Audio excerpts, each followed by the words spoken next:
One man is being victimized by our own government. One man whom they fear, yet who millions love. One man who is willing to take the poison arrows of lawfare. One man whose voice has been taken away by a corrupt judge operating in a corrupt system. One man who has been ridiculed and insulted. One man who refused to back down. One man who refused to back down. Who refused to back down. One man who stands between us and them. One man that wants to see America protected again. One man who wants to see America prosper again. One man who understands that a man is a man and a woman is a woman. One man who understands and protects the blessing of life. One man who wants to restore American exceptionalism. One man who once again wants to make America that shining city on a hill for all to see. A place where all the people of the world glowingly set their eyes upon. America. One man who unashamedly wants to make America great again. That one man is Donald Trump.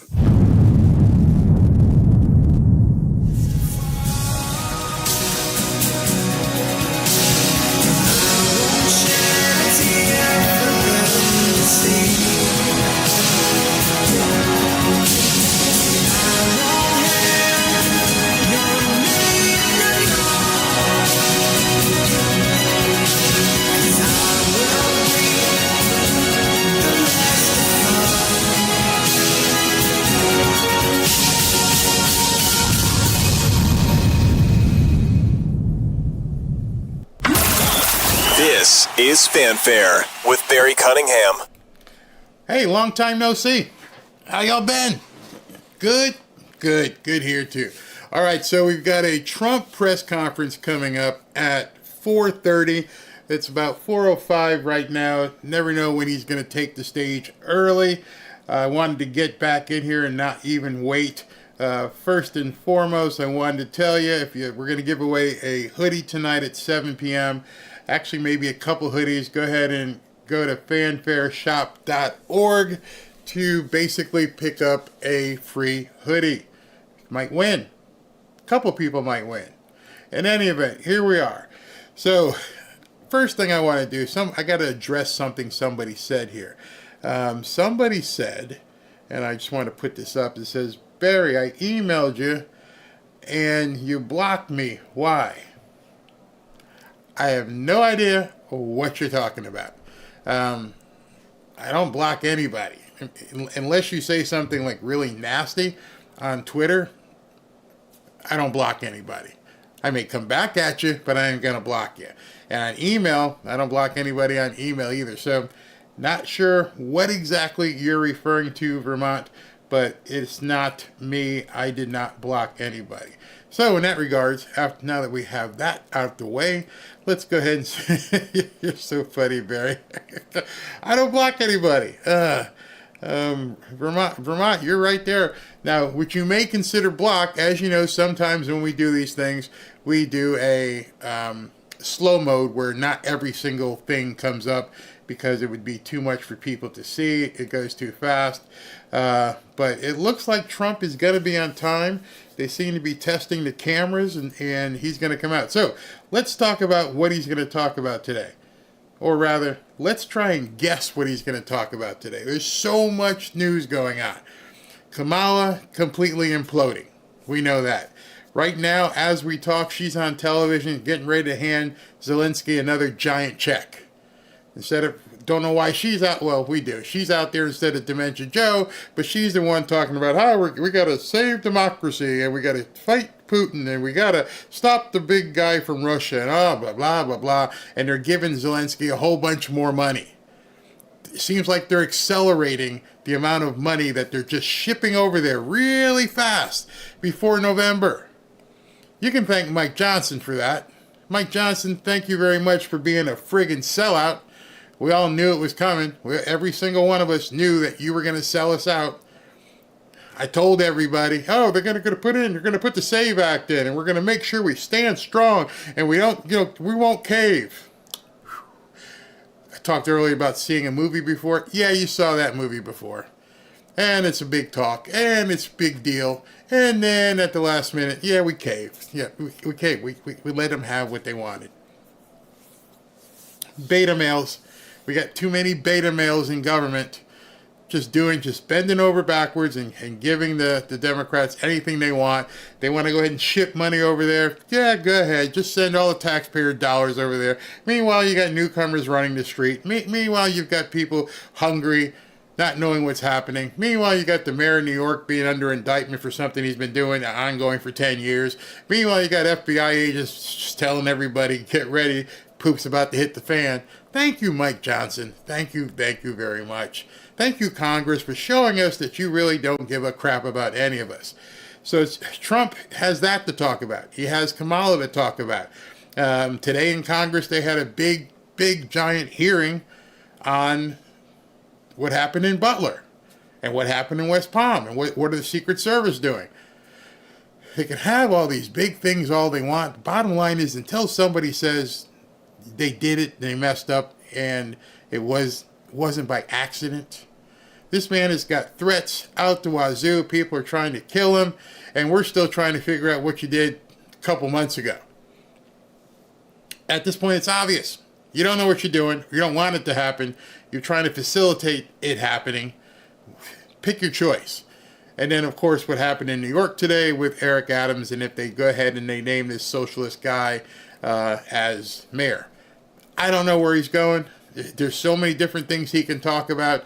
What I found was very odd, very odd, was that he was down here in South Florida or wherever he was, and he flew to New York to have this meeting. I thought I saw something else in the news. Okay,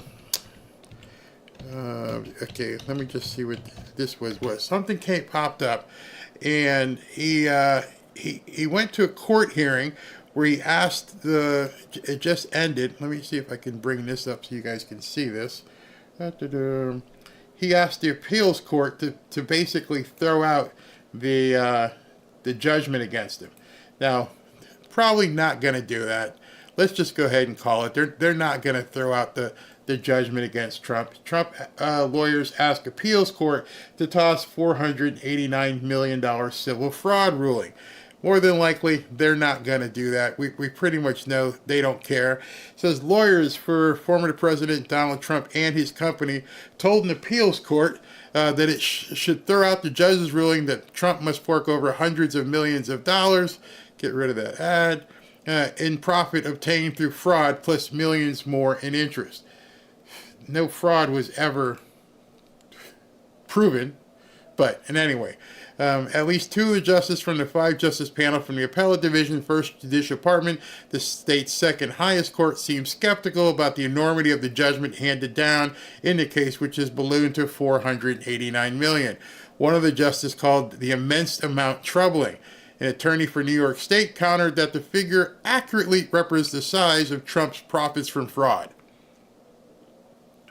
In February, New York Judge Arthur Engoron found that Trump, his company, and top executives, including sons Eric and Donald Jr., deceived banking partners by falsely inflating Trump's wealth on financial statements. That deception allowed Trump and his company to receive deal terms that he would have otherwise gotten, leading to massive windfalls. The judge ordered Trump and his co-defendants to pay the state nearly $364 million in gains, ill-gotten gains and interest from before and after the ruling that has accrued to more than $120 million in interest. Since the case is a civil matter, Trump does not face the prospect of prison time. Oh, you're so upset. The former president was not present for Thursday's argument, so he wasn't there. His attorney and a lawyer for Letitia James, whose office brought the case, argued before the appellate judge in Manhattan. Trump's lawyer said James' office had contorted the so-called continuing wrong doctrine, nice defense here, to pretend that there's no statute of limitations at all. The doctrine allows law enforcement to consider a string of illegal conduct over time as one violation. And on it goes. So anyway, here's the crux of it. Let's go down here. This is the biggest crock there is. Sauer took time to focus on one valuation made by Engeron in a pretrial ruling that enraged Trump. Engeron cited a series of valuations of Trump's Mar-a-Lago club by local assessors showing it worth between $18 and $27 million. Where he currently resides, Trump has claimed it's worth $1.8 billion. James' office says the property is deed restricted and cannot be used as a residence, limiting its true resale value.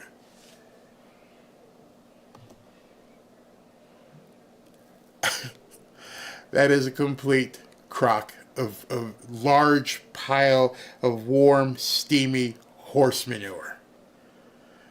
You're telling me somebody up in New York who has no idea what the value of real estate is down here, that a dirt lot, a empty dirt lot, a quarter the size of Mar-a-Lago, you can get for $20 million. Just a piece of dirt. You can buy some dirt for $20 million. And you're trying to say this large, huge property that spans basically the ocean to the intercoastal, yeah, it's only worth like $18 million. That is such an amazing crock. It is beyond the pale that they're still hanging on to this misnomer like that property is worth $18 million. I could drive you up and down the intercoastal. We could take a little boat ride, and I could show you all over the places what $18 and $20 million properties look like. None of them look like his compound. None of them. It's completely a railroad operation. There is no way that property is only worth $18 or $20 million. It's not a chance. Nick Saban just bought an estate in Jupiter Island last year. I did a video on it when I was covering football. I think that thing is like $25 million. It's a nice property. It's got a nice beachfront look to it. It's got 5-6 bedrooms, maybe 5,000 or 6,000, 7,000 square feet. It's not Mar-a-Lago, whatever, Mar-a-Lago. It's insane that we are in this place in America where people think that they can arbitrarily tell you that this property is worth that without having any idea what the hell they're talking about. Well, Trump said it was worth like $1.5 billion. He overvalued it. I'm not going to go relitigate that case, but every single lender got paid back. Every single one of them. Not one. All of the lenders got paid back. Nobody had a problem with the valuation. The court did because they made it up. How do you have a crime with no victims? But anyway, he wasn't there, but his lawyers were there for that. This country will be in deep trouble if Trump does not win. Very, very, very deep trouble. I tend to 100% agree with you. What does this talk about? Missiles. All right. So one of the things that has come out lately is that the bad guys, whoever they may be, inside, outside, whoever the bad guys may be, now are thinking about using surface-to-air missiles to take Trump out. Missiles with 4,000-meter range and, it's just missiles. They want this man gone so bad. Like I said on X, if Kamala was winning, we wouldn't see assassination teams running wild trying to take out Trump. Wouldn't see it. I'm watching a feed right now, and the security inside Trump Tower is just insane. I mean, guys in suits with probably Uzis under their vest doing all kinds of stuff, make sure it's safe for him. So now they're talking about using missiles. The weather, South Florida is good. I am on the east coast of South Florida. The east coast of South Florida, it's squally, but it's sunny, very nice out. As I've said before, when a hurricane comes through and that wind is swirling as it's moving up the coast and stuff, it's like a giant vacuum cleaner for humidity. It sucks everything out of the air. It's warm, but it's not humid. It's nice breeze. Everyone, when you're not in the path of a hurricane, you're like, whew, this is some of the best weather ever. Ever.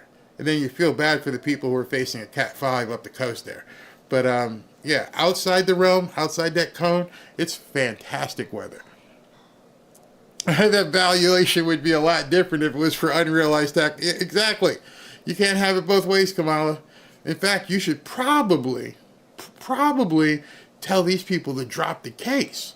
Because if you drop the case, the unrealized capital gains on that property, damn.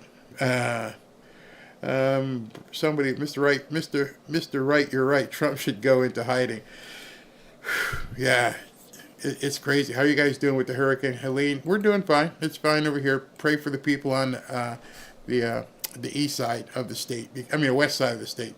Where are you in Florida? We are in Boca Raton, which is a suburb of Fort Lauderdale, just about 12 miles north of Fort Lauderdale. Actually, more like 12 miles north and then about 6 miles west. So due northwest, about 18 miles from downtown Fort Lauderdale.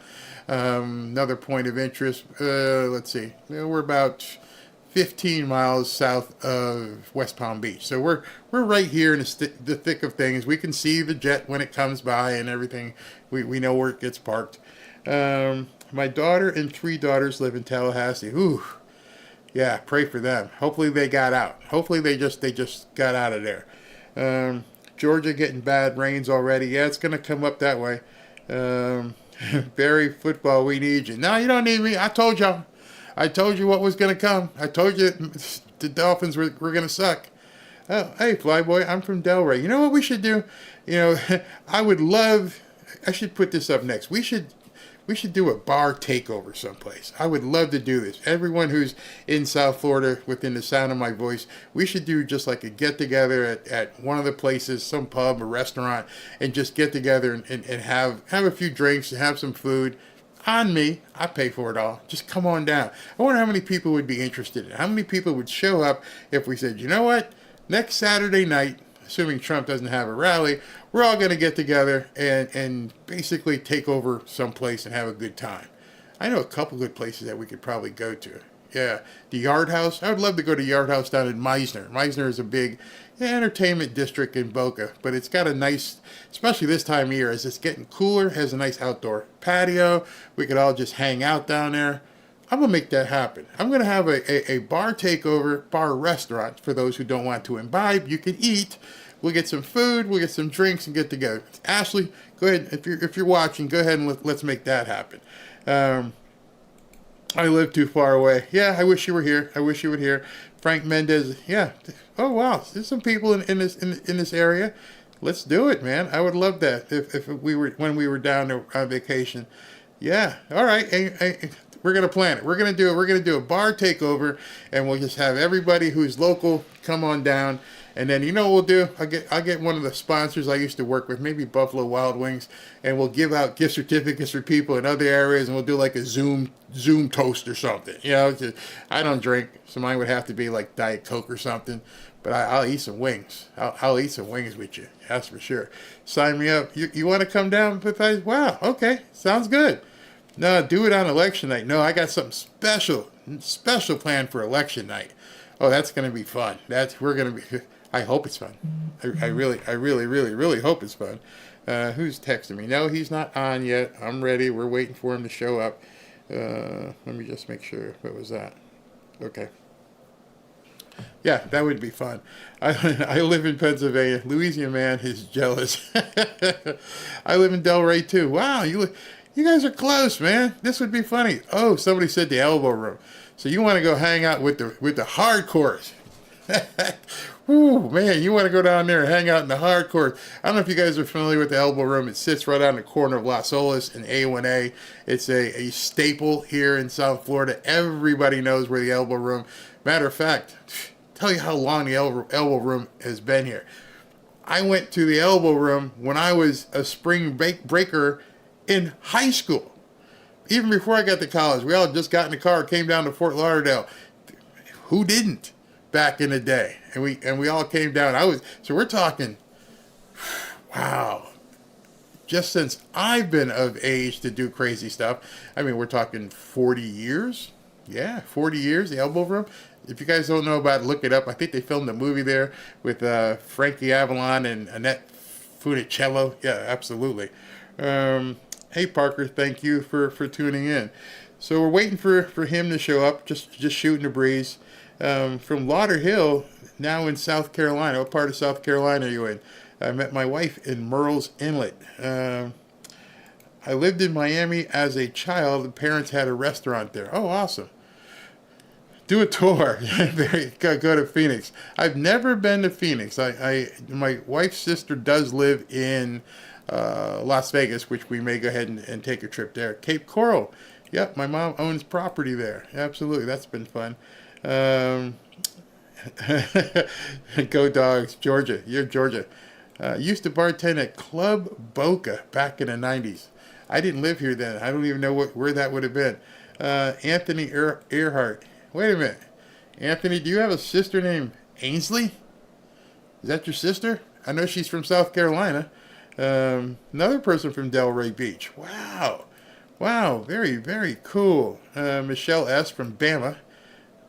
Very nice. Benny Johnson has courtroom scene with some babe talking about Trump crying with that judge. Absolutely nutty. So, I have a timeshare in Vegas. Very cool. North Georgia mountains. Love that. There's a spot. I used to go up there when Robin would visit her family in Silva. There's a place called Helen, Georgia. If you guys have never been to Helen, Georgia, it's amazing. It's like going into some Bavarian city. It's like you just dropped into Germany, and it's just amazing. Especially if you go during Oktoberfest, it used to be just crazy. But Helen, Georgia looks like you just went into Austria or someplace in Bavaria. It's amazing, absolutely amazing.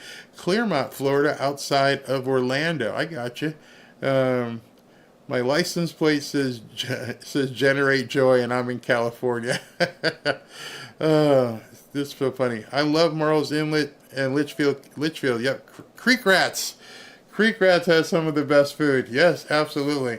I'm going to ask you a question, Leslie. My wife took me to a restaurant when we were there. It was an awesome restaurant called, not too far from Creek Rats. It's called Lee's Southern Kitchen, I think it's what it's called. She worked there as a kid in high school. Lee's.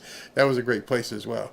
I'm in Cocoa. Very nice. Wow, you guys love to see where people are from. Love to see that. Small town in Kentucky. Yeah, we're just shooting a breeze. We live 15 minutes south of Helen, Georgia. So I'm telling you, look that up. There's two things I would recommend you do. Go to Helen, Georgia, because it's a once in an area thing. Yeah, we've got beaches and stuff here, but Helen, Georgia is just amazing. And another city, if you get a chance to go to, if you want to visit the South, go to Gatlinburg. Gatlinburg is friggin' amazing. I've been trying to talk Ashley into taking the kids there for Christmas. Let's get a cabin overlooking the city. Oh, gorgeous. Absolutely gorgeous. If you like country living, country vacationing, it's great. Absolutely great. Food in the U.S.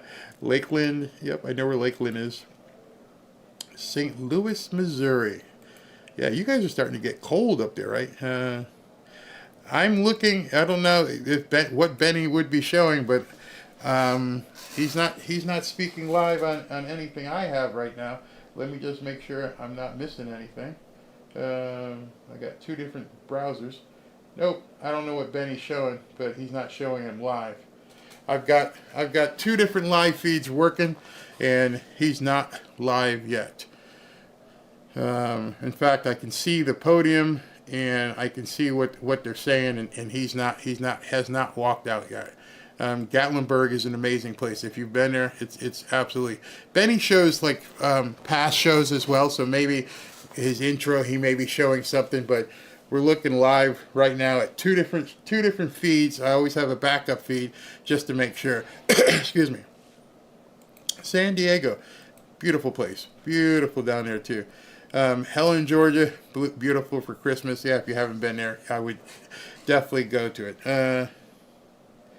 I just had it on his channel, and he does have President Trump speaking. I'm telling you right now that unless Benny Johnson has basically gone back in time, he does not have this press conference that's coming up on his channel. Let me just check it just to make sure, and I can tell you, what you can tell by the background real quick. Benny Johnson, I'm on his channel. No, okay. So what you're looking at that he's got on live, I'm looking at it right now, and what Benny is showing, he's showing the last press conference, and he's waiting for him to come up. So he does not have the actual press conference that we're waiting for. And how you can tell in the background is basically, I can show it to you right there. That was the Mint Hill, North Carolina press conference. So, no, you're not missing it. Press conference has not begun. Trump has not begun speaking. What you're looking at on Benny's page is he's showing you his previous press conference as, and now how you know, if you're looking at Benny's page, you can also see right now there's a guy talking. There's a guy talking right there on Benny's page. They were just showing you an excerpt of a former thing. Shh, don't tell me. Don't tell me, yo. I know what's going on. I got my screens ready. Come on, man. You think I got it like that? You think I'm just gonna, give you guys the wrong feed and tell you not what's really going on? Oop, there's music. But no, he has not walked out. As soon as he walks out, we will do it. So again, to recap, I don't know at this point, which I don't think anybody knows, what he's going to be talking about at this point. Who knows? Maybe he's just going to talk about the campaign, where he sees it. Here's one thing that might be big for him to talk about. Tuesday, you got J.D. Vance and Tim Walz doing their vice presidential debate. So that vice presidential debate, I can't wait. Of course, we're going to cover it, but I can't wait. I think that J.D. Vance is going to wipe the floor with this guy. Just absolutely destroy him. There won't be anything left. Because even if the moderator chooses to just talk about baby removal, J.D. Vance should say, you know what?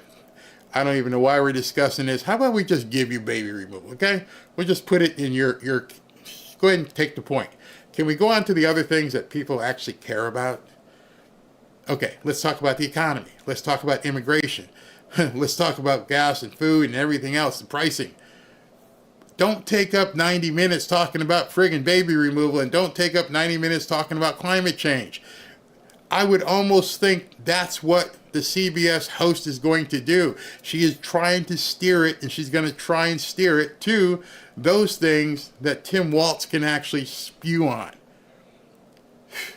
Talk about that's the problem with these moderators. That's why it should be on X. That's why you should have some hosts that really want to ask the real questions. Let's talk about taxes. Let's talk about all the things that Americans really care about. Let's talk about national security. Because they're going to spend 90 minutes talking about BS. They're going to try and protect Tim Walz as best they possibly can.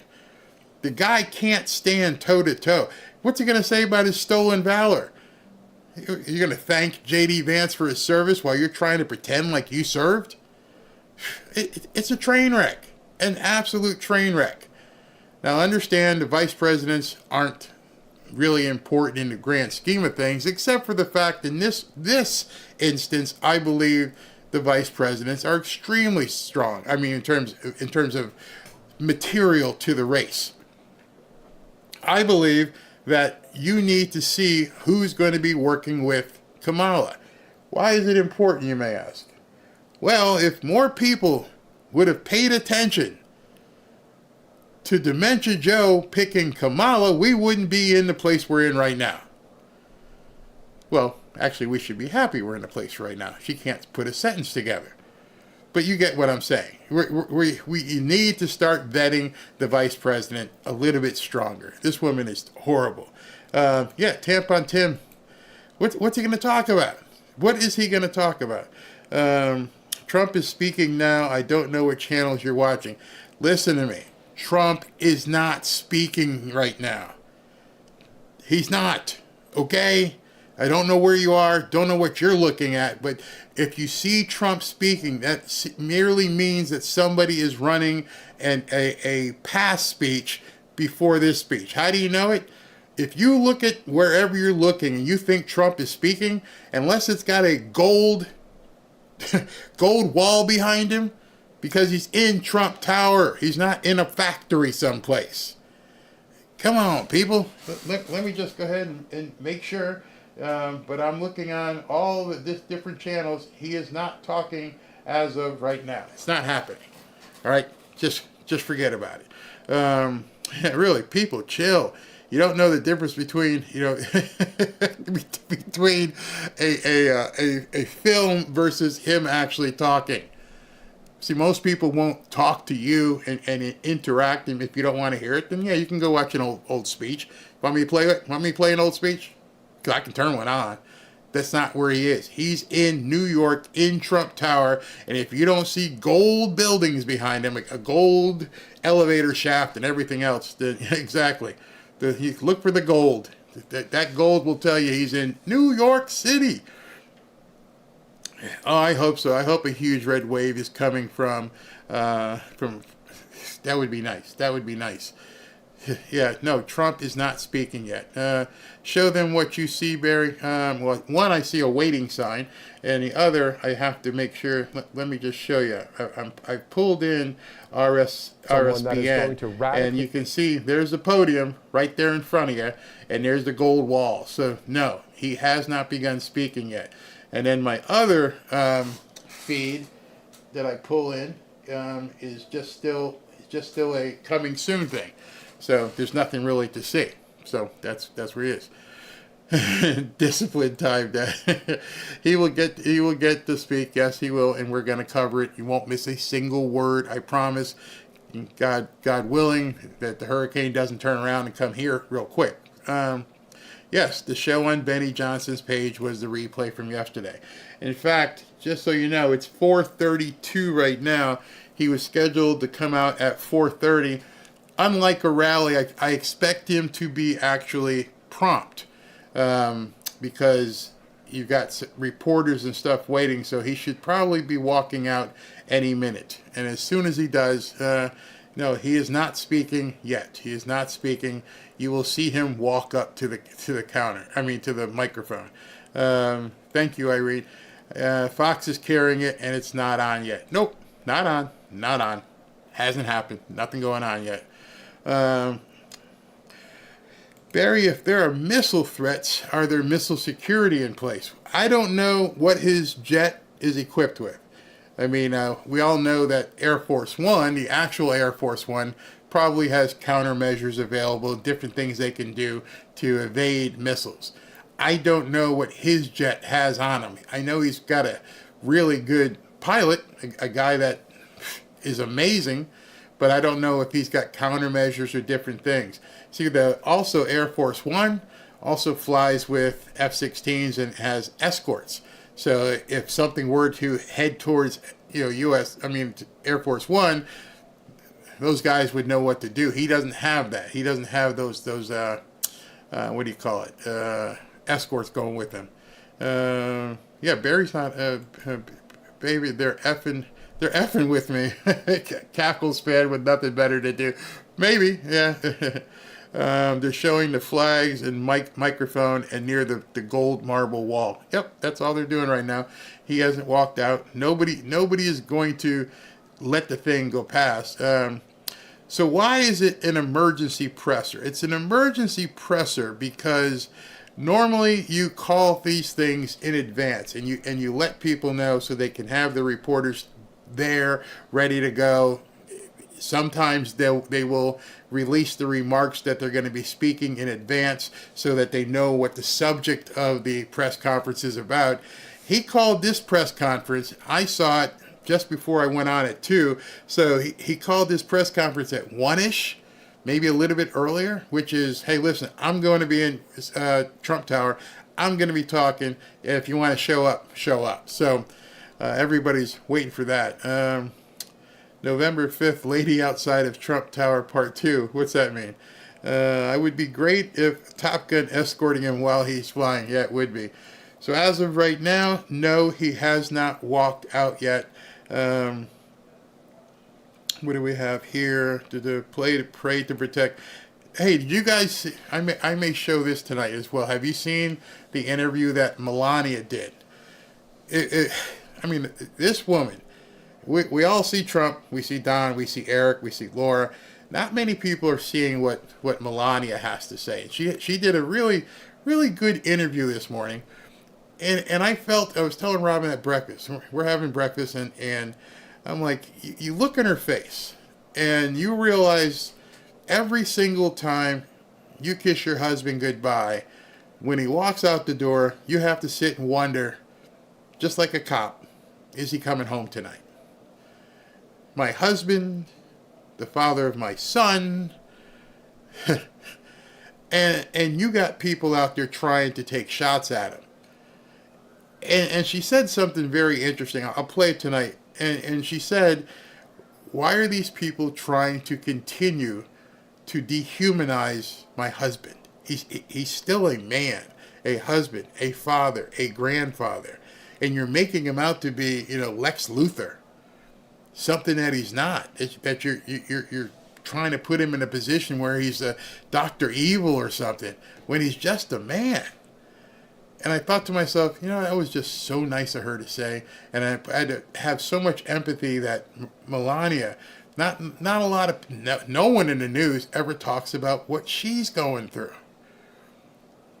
She was watching on television probably when the whole thing in Butler happened. And put yourself in her shoes for that instant. She hears the shots, like we all did. We all saw what happened. She sees her husband go down. And that must have been the longest 2 minutes of her life. Because like the rest of us, we're like, is he hit?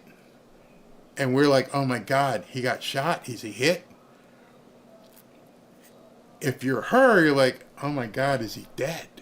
That's my husband. And then when he popped up and said fight, she must have just, I can't even imagine the pressure. We don't know the man.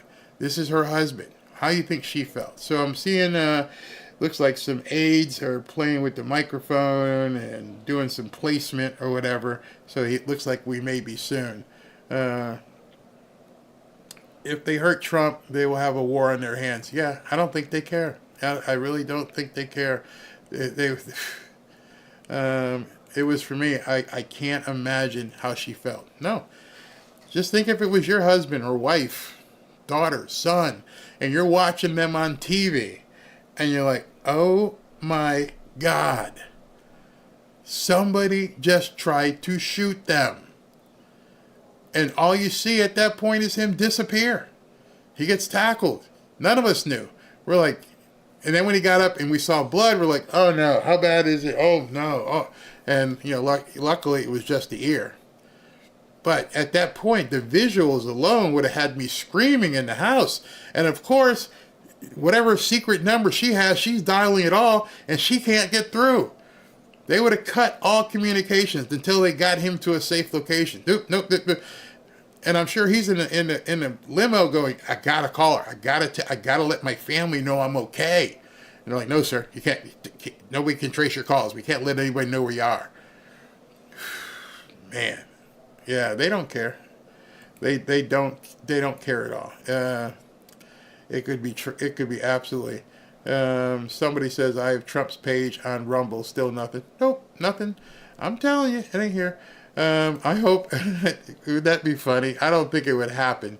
I really don't think that Eric Adams is going to come out here and endorse Trump or vice versa. But he may come out and say,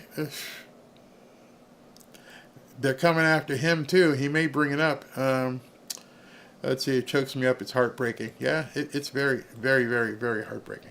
So as of, nothing yet on any of my feeds. So we're waiting. 11th. Hey, Severo. I think they have set up. Yeah, that's pretty bad. Man, that would be something for them to talk about on the vice presidential debate. let Tampon Tim talk about the Second Amendment. Or, hey Tim, we've got this videotape of you talking about the First Amendment isn't supreme. Whoever said the First Amendment was, do you understand what the Constitution says, bro?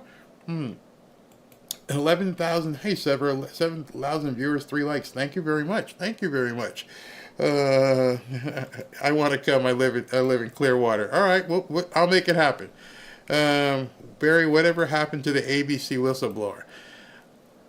In my estimation, I think that right now it's being tamped down by the powers that be. You have to know that this complaint was filed with the SEC. Who runs that? At this point, who runs that? So, as you saw earlier with the FBI agent who spoke out, I can't tell you what's going on because I think right now it's being buried.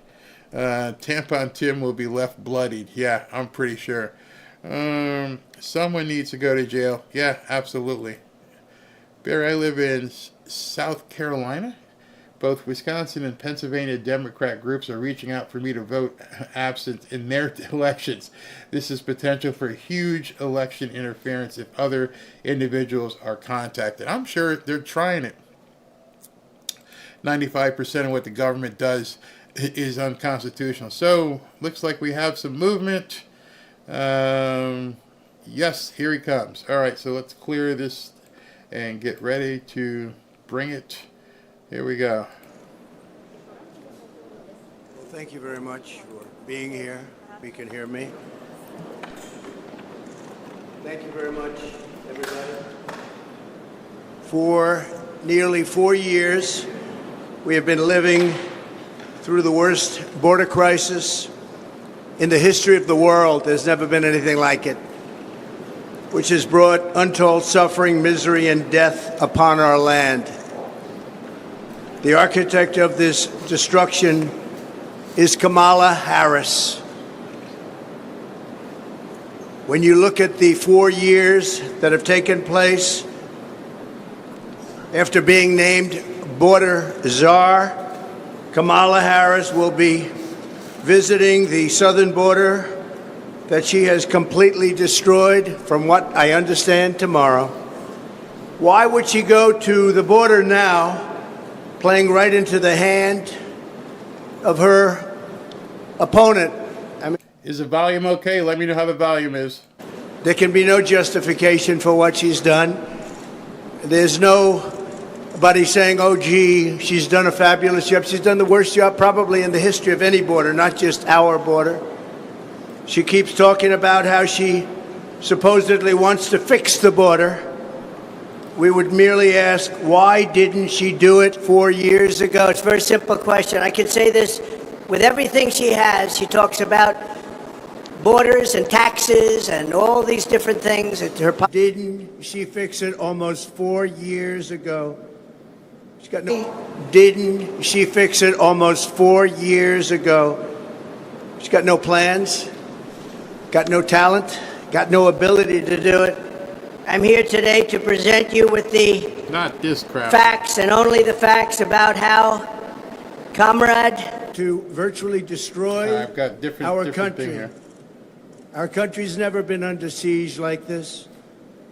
4 years ago, Kamala inherited the most secure border in U.S. history with the lowest illegal immigration on record. You know the chart. With the lowest illegal immigration on record. You know the chart. I love that chart. I love that chart. I probably wouldn't be here right now except for that chart. Those who violated our borders were captured, detained, and quickly sent back home under the Trump administration. But on her first day in office, Kamala Harris terminated every single Trump policy that sealed and secured the border. She ordered an immediate stop to the completion of the border wall. It was almost complete. We built hundreds and hundreds of miles of wall, and it worked. I always said walls and wheels. Everything else is obsolete, but walls and wheels, and this wall worked. and we were ready to build and throw up another 200. Could have been done within weeks. Everything was complete. The wall was all built, ready to go, laying there, ready to be fixed. All they had to do is throw it up, and you would have had an extra 200 miles of wall, far more than I promised in the election. She suspended all across the entire. She instituted catch and release across the entire southern border. And we had catch and release also, but we released in Mexico. Her catch and release was to release in the United States and never see them again. She sent Congress a bill demanding amnesty for all illegal aliens, every single illegal alien, even if they're criminals, even if they're murderers, even if they're drug dealers, human traffickers. She wanted amnesty for everybody. Radical left. This is a radical left person. She terminated Remain in Mexico, something that took me and a lot of talent, a lot of other people, but it took a lot of talent to get from the president of Mexico, a good man. But we got it. You had to remain in Mexico. You couldn't come in under any circumstance. You weren't allowed into the United States until we checked it out, and many people did not come in and were not allowed to come in because they didn't check out. They were drug dealers, they were gang members, they were in jail for murder in a couple of cases. We wouldn't let them in. And she canceled every Safe Third agreement. Anybody here, I think, would know what that is, but that was a horrible thing that she did. And she canceled Remain in Mexico. Here we have something, Remain in Mexico. You don't have to explain it. She canceled. She ordered ICE to halt the removal of virtually all criminal aliens, including MS-13 gang members, the worst gang anywhere in the world, they say. Evil, evil gang. She ended all of our programs that we instituted to stop child and woman trafficking. She ordered ICE to halt the removal of virtually all criminal aliens, including MS-13 gang members, the worst gang anywhere in the world, they say. Evil, evil gang. She ended all of our programs that we instituted to stop child and woman trafficking. The trafficking is at a level now that it's never been before. I had it down to the lowest level it's been in 32 years because we had such a strong border. They couldn't get through. But now it's the worst it's been in 32 years plus. And then she lost, and this is probably the worst statistic of them all, 325,000 children. Think of that. 3.5 years. She lost 325,000 children. And they're either dead, being sold into sex slavery, or just plain missing. Think of the number, 325,000. If that were a Republican instead of her, and she was the border czar, she says, well, I wasn't the border czar, she was. And tomorrow she'll make a case that, oh, she did a fairly good job. You can't say much. You can't justify it. She should save her airfare. She should go back to the White House and tell the president to close the border. He can do it with the signing of just a signature on a piece of paper to the Border Patrol. Instead, she's going there to try and convince people that she wasn't as bad as everybody knows she was. She was the worst in history. Grossly incompetent, weak, and ineffective. And all you have to do is ask Brandon Judd, Border Patrol. You could ask any of them. Tom Homan. We had the best people that we've ever had, and they said Trump was the best president on the border ever. She ripped up every single reform that we put in place to stop asylum fraud. She ended a travel ban that was unbelievably successful. We had the strongest travel ban anywhere in the world, and it was upheld by the United States Supreme Court. She canceled Title 42. That was a medical title. She canceled it, very hard to get. And altogether, she took 93 executive orders that I put on, all which made the border the best border we've ever had in recorded history. And she terminated them along with Joe Biden, the worst administration in the history of our country. And on the border, it's not even close. Because of these acts, in less than 4 years, 21 million illegal aliens at least. That's the real number. You don't hear that. You hear 15, 16. Sometimes you hear 17. The number is at least 21 million. And on top of that, you have gotaways. That's gotaways. That's people that came over or got away. And they've stormed across our border like nobody in history on any border anywhere in the world. There's never been any border in history where you had millions of people storming us like that. No third world country would allow it. But she allowed it because she's incompetent. She allowed it because she never went there. She says she went once, but it was not the right location. It was a location that was very mild and no danger. She never went there. She's going there tomorrow after almost 4 years. She's going there tomorrow to try and show you what a great job she did. But even now, the numbers are terrible. And remember, they're flying people over, and they haven't stopped that. They're flying hundreds of thousands of people over the border right now. They never stopped that. They didn't think they'd be caught, but they were 2 weeks ago. From prisons and jails, mental institutions, and insane asylum. All these insane asylums where you have the sickest people, mentally ill people, and terrorists at record levels. We've never had terrorists come into our country like this. They come, and they keep coming and coming, and nobody has ever seen anything like it.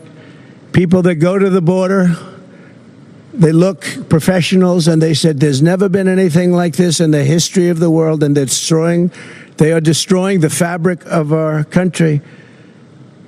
She did nothing to stop any of it. In fact, she encouraged them to keep coming, and you know that.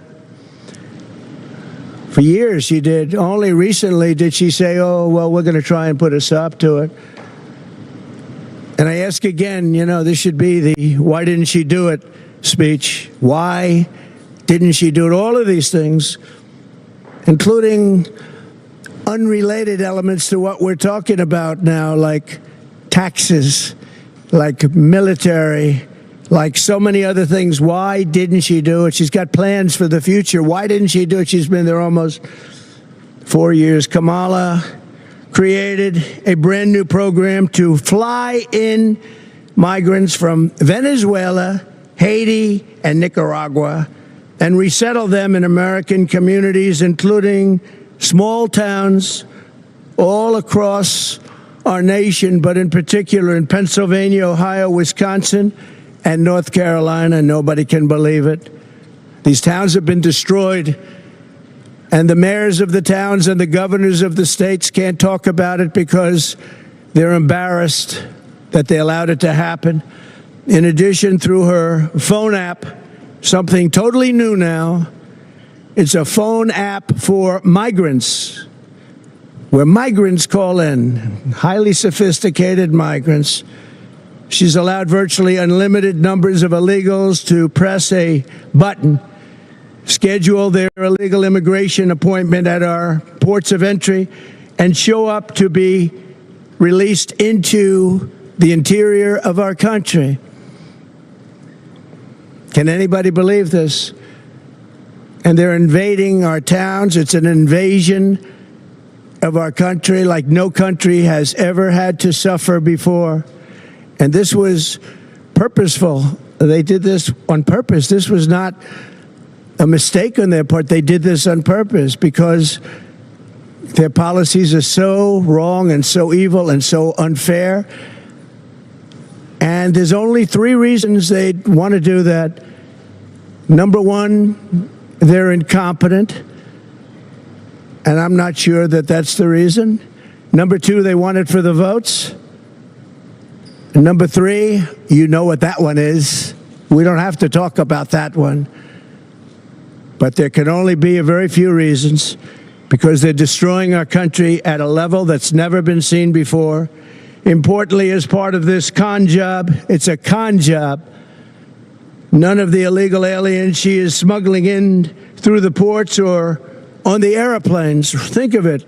Big jet planes loaded up with migrants flying into the middle of our country and going to Iowa and lots of other states. They've all become border states. We only have border states now. But they're counted in the Border Patrol statistics. And when you do that, you can add a lot of numbers, because they're not taking those counts. They want to have those counts not included in the numbers. In Aurora, Colorado, Springfield, Ohio, where it's been a mass invasion, these were two beautiful, successful towns, idyllic. And they're in trouble, big trouble. And very unfair. The people want to leave. They want to get out. But everyone's afraid to say, I want to get out, because they want to be politically correct. And other towns just like them, hundreds of them all over America. Americans have watched their communities destroyed by this sudden, suffocating inundation of illegal aliens. It's an inundation. It's an invasion. This influx has overwhelmed our schools. They're taking the seats of students that can no longer go there, and they don't even speak English.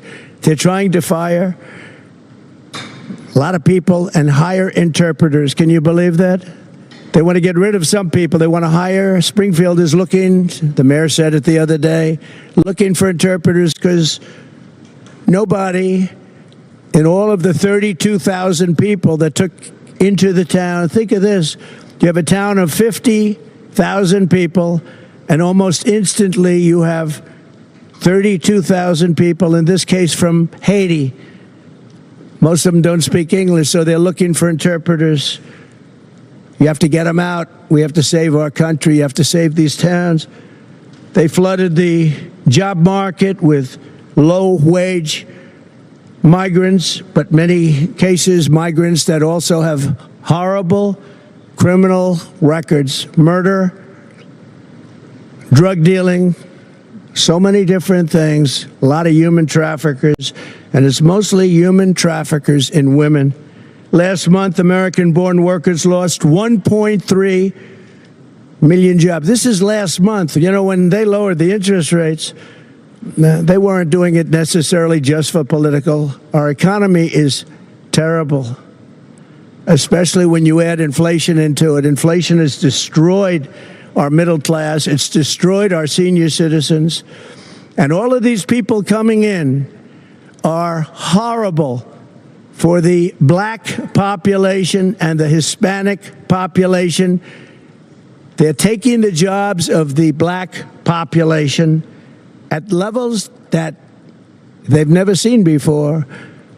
Hispanic also, they're suffering, and the families are suffering. They go out, they think they have a job, and they've lost a job to an illegal migrant. So we've lost 1.3 million jobs last month. Think of that. And now we've gained, out of that number, 635,000 jobs, but every single one of them was an illegal migrant.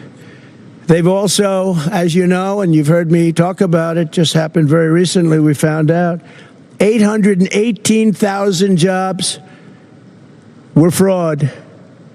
They fraudulently claimed that the economy picked up 818,000 more jobs than they stated. And a whistleblower or leaker let it be known that that was false, that the 818,000 jobs was a false fraud. It was a fraud. It should be investigated, by the way.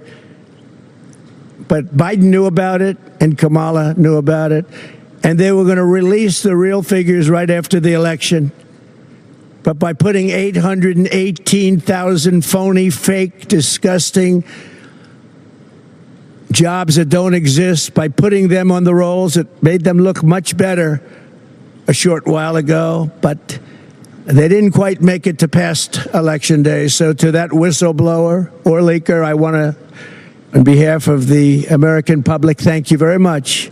These people are a fraud.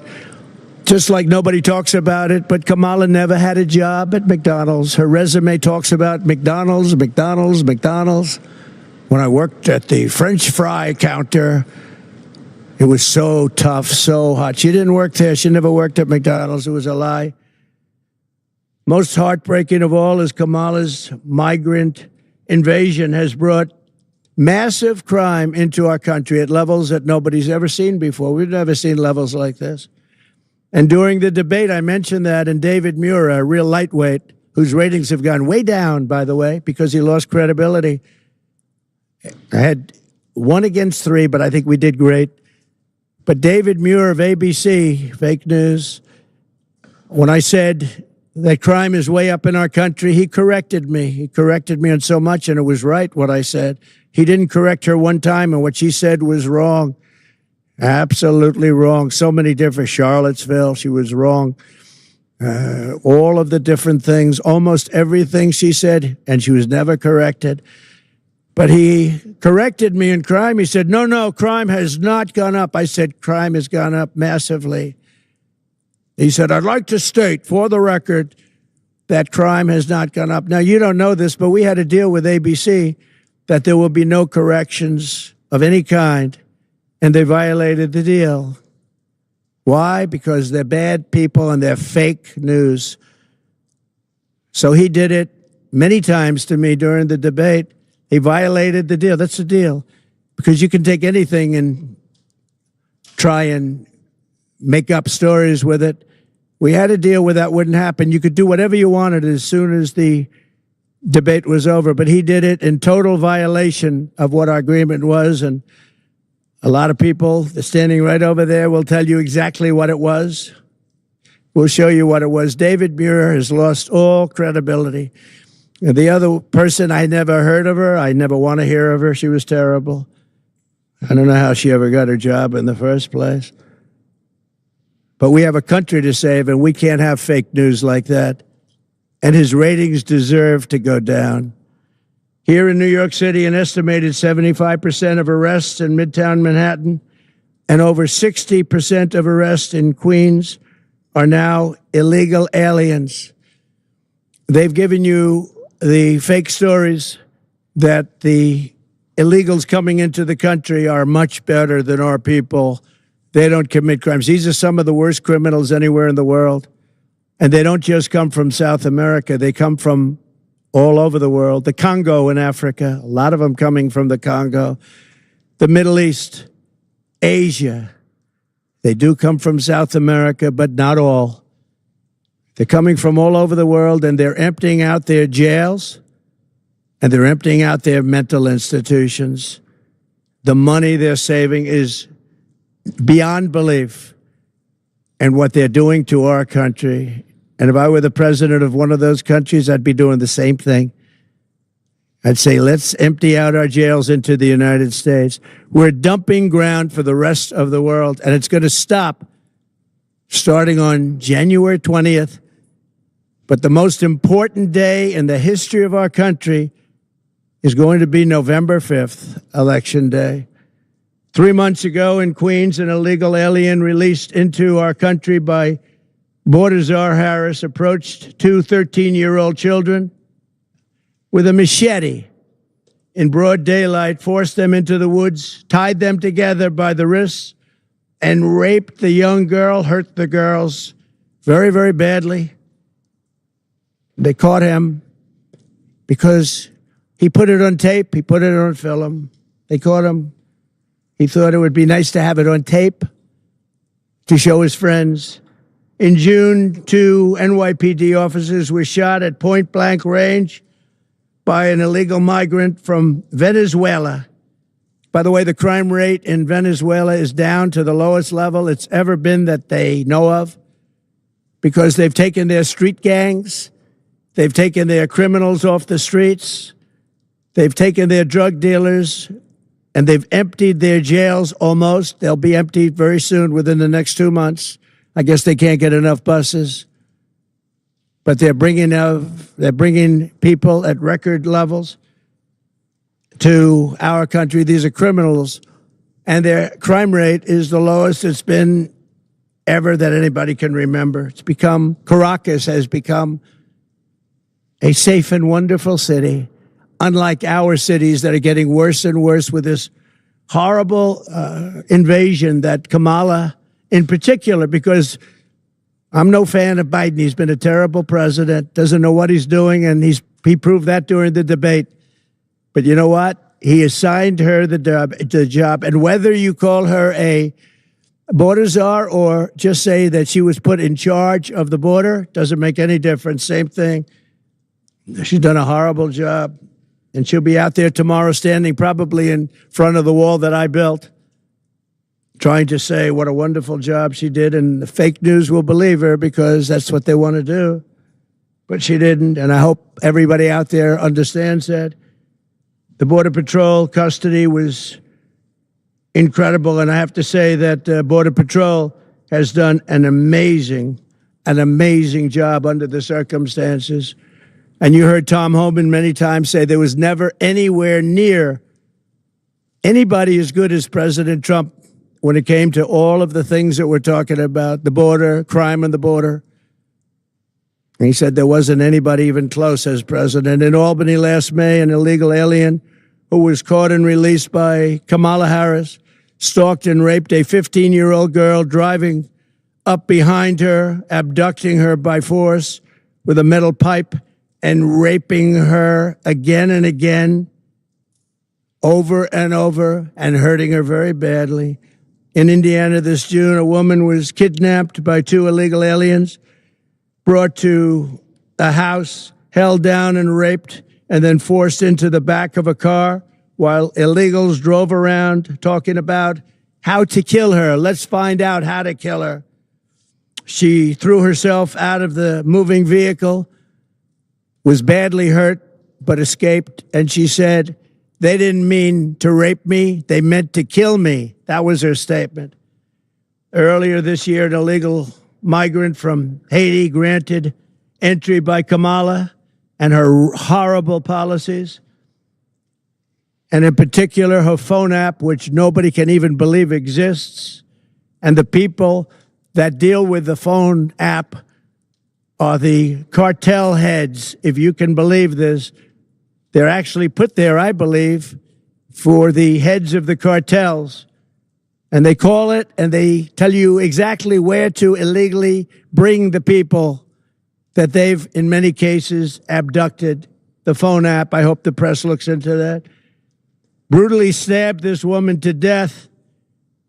2 people in suburban Middletown, New York, are looking at this with a life that will always be shattered. It'll be shattered and can never be the same. The brutality was unbelievable.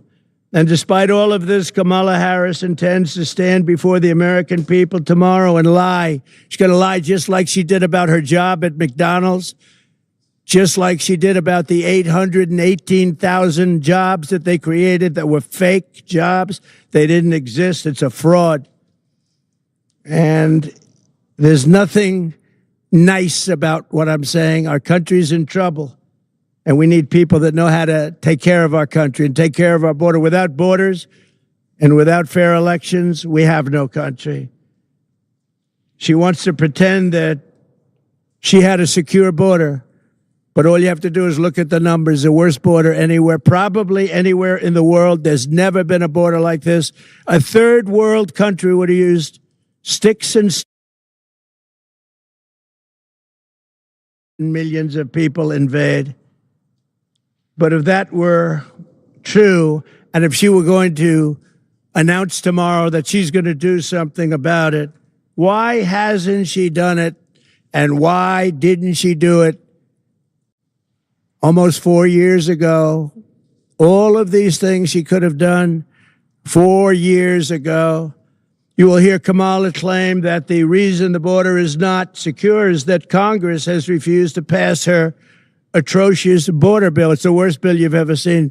It would allow people to come in here at levels that would be incredible and would allow them to get citizenship.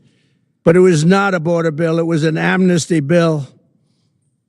And they duped a couple of people that shouldn't have been duped. It would give her the power to put all newly entering illegal aliens on a fast track to citizenship. It would enshrine and expand catch and release. And it would give a permanent feature of federal laws that are absolutely unacceptable. She keeps talking about this law that they tried to put through Congress. But fortunately, Congress was too smart for it. It would have been a disaster. It would have established a minimum number of illegal aliens who must be important because 2 million people per year at a minimum would have been under this ridiculous bill, would have been allowed into our country. 2 million people. Now, of course, that's peanuts compared to what's coming in now and what's coming in when the damage was really done. Look, the damage was done. They're trying to make it look better now. But the damage was done over the first 3 years. They're trying to do anything to make it look better because it doesn't poll very well for them. But it polls very well for me. I think I won the election in 2016 because of the border. I fixed the border. I couldn't even talk about the border. My people would say, sir, nobody's listening. You fixed it. Nobody cares in 2020. Then I got millions of more votes in 2020 than I got in 2016, the most votes of any sitting president in history by far. But I couldn't talk about the border because I fixed it. I fixed it. It was great. But now we can talk about the border because this border, they unfixed it. This border is the worst border. And by the way, 25 times worse and more deadly than the border in 2016. That was considered a good border by compared to this. But it would provide the bill, alien taxpayer-funded lawyers. Every illegal alien would have a taxpayer-funded lawyer. This is the bill that she said she wants. And funnel millions of dollars of left-wing organizations, people, to come into our country. It would enable human trafficking. And by the way, she also wanted to have transgender operations for illegal migrants that were in detention. Now think of that. She also wanted, as you know, to defund the police. She wants to defund the police. She was one of the leaders in the defund the police movement, and that lasted for years. And anybody that wants to defund the police for one day should never have the right to be president of the United States. And she was one of the leaders in that movement. But think of that.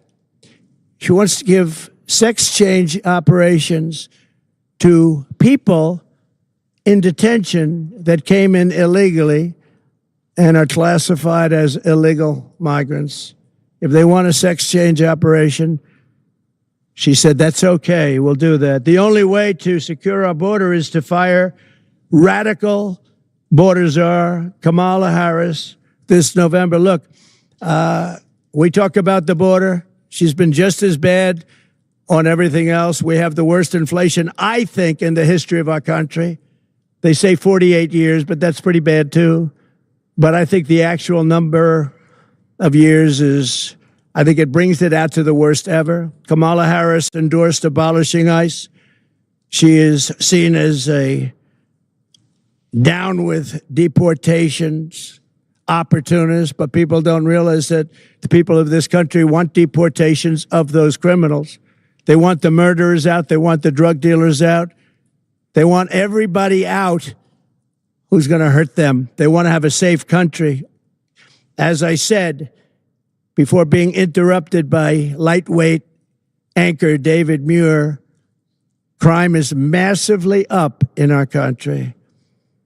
It's very lucky the Department of Justice released numbers right after that debate. Somebody in there might like me. But they released numbers, giving the real numbers, and the numbers were unbelievably, shockingly high, the highest ever. And I haven't gotten an apology. I want an apology from ABC. She supports free taxpayer-funded health care for illegal aliens, and even, as I said, some of the horrible things that she's willing to do, including the sex change operations for people in detention. She called for abolishing immigration detention centers. She wants to have detention centers, but detention centers that you can get out of. Remember when in 2014 Obama built cages and the fake news tried to say I built them?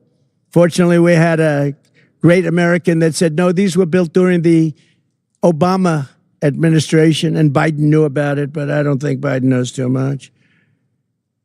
And we have one other thing that she's called. She's called the grandmother of sanctuary cities. I'm going to terminate all sanctuary cities. Sanctuary cities are sanctuary for criminals. They're sanctuaries for criminals. And, you know, you can go to California where she ruined San Francisco. She destroyed. San Francisco may have been the greatest city in the world 16, 18 years ago. And now it's a practically unlivable place. And I hate to say that. I have property in San Francisco. It's not a good thing to say, but this far supersedes my ownership of property. It's an unlivable place. It was the best city. Bob Tisch of Lowe's, friend of mine, great guy, wonderful man. He was in San Francisco. He was in Chicago. He had big businesses all over, the Tisch family. Bob Tisch used to tell me that he thinks San Francisco is the greatest city in the country. He passed away quite a while ago. And San Francisco probably was, and now it's not even livable. She destroyed it when she was the DA, and she destroyed the state of California along with Gavin Newsom. She destroyed the state of California when she was the AG. If you can't say the phrase illegal alien, she said, then we can't trust you to secure the border. She said, you're not allowed to say the phrase under any circumstance, illegal alien, but that's what they are. And it's that simple. She didn't want you to use that term. If you used that term, you'd be fired. And by the way, she fired everybody in a row. She couldn't get along with anybody. You know, it's interesting. 5 months ago, she was considered the worst vice president in history. She was laughed at, scoffed at for 3 years. She was the worst. Her staff hated her beyond belief. They were quitting. She had almost nobody wanted to work there. She couldn't get people to work for her. And she was just considered as bad as it gets. And she wasn't going to be chosen. No way that she was going to be chosen to replace Joe Biden. We had the debate. After the debate, they said, oh, this guy, we got to change him. I think we were up 21 points. But they went in there, and everyone knows they threatened the 25th Amendment. They threatened him with the 25th Amendment. They said, Joe, you're going to get out. And Nancy Pelosi led the charge. And Nancy Pelosi has a little problem because her husband sold their Visa stock. They had a lot of Visa stock one day before Visa was announced that Visa is being sued by the Department of Justice. Think of that. Nancy Pelosi sold vast amounts of Visa stock one day before the big lawsuit that we all read about a few days ago was brought against Visa. You think it was luck? I don't think. She should be prosecuted. Nancy Pelosi should be prosecuted for that. And she should also be prosecuted for J6 because she turned down 10,000 or any number she wanted, soldiers or National Guard. And I hope you all read John Solomon and what John Solomon wrote 2 days ago, because if you read it, you'd see that Donald Trump did absolutely nothing wrong. It's a scam. It's a scam. On day one of my new administration, I will stop all migrant flights immediately. They should stop them tonight. She can do that. Just sign one little page saying stop the migrant flights. But she won't do that. They're infecting our country. They're destroying our country. I will shut down all entries through the migrant phone app, something that most of you haven't even heard of, but it's very active and taking in thousands and thousands of people a week.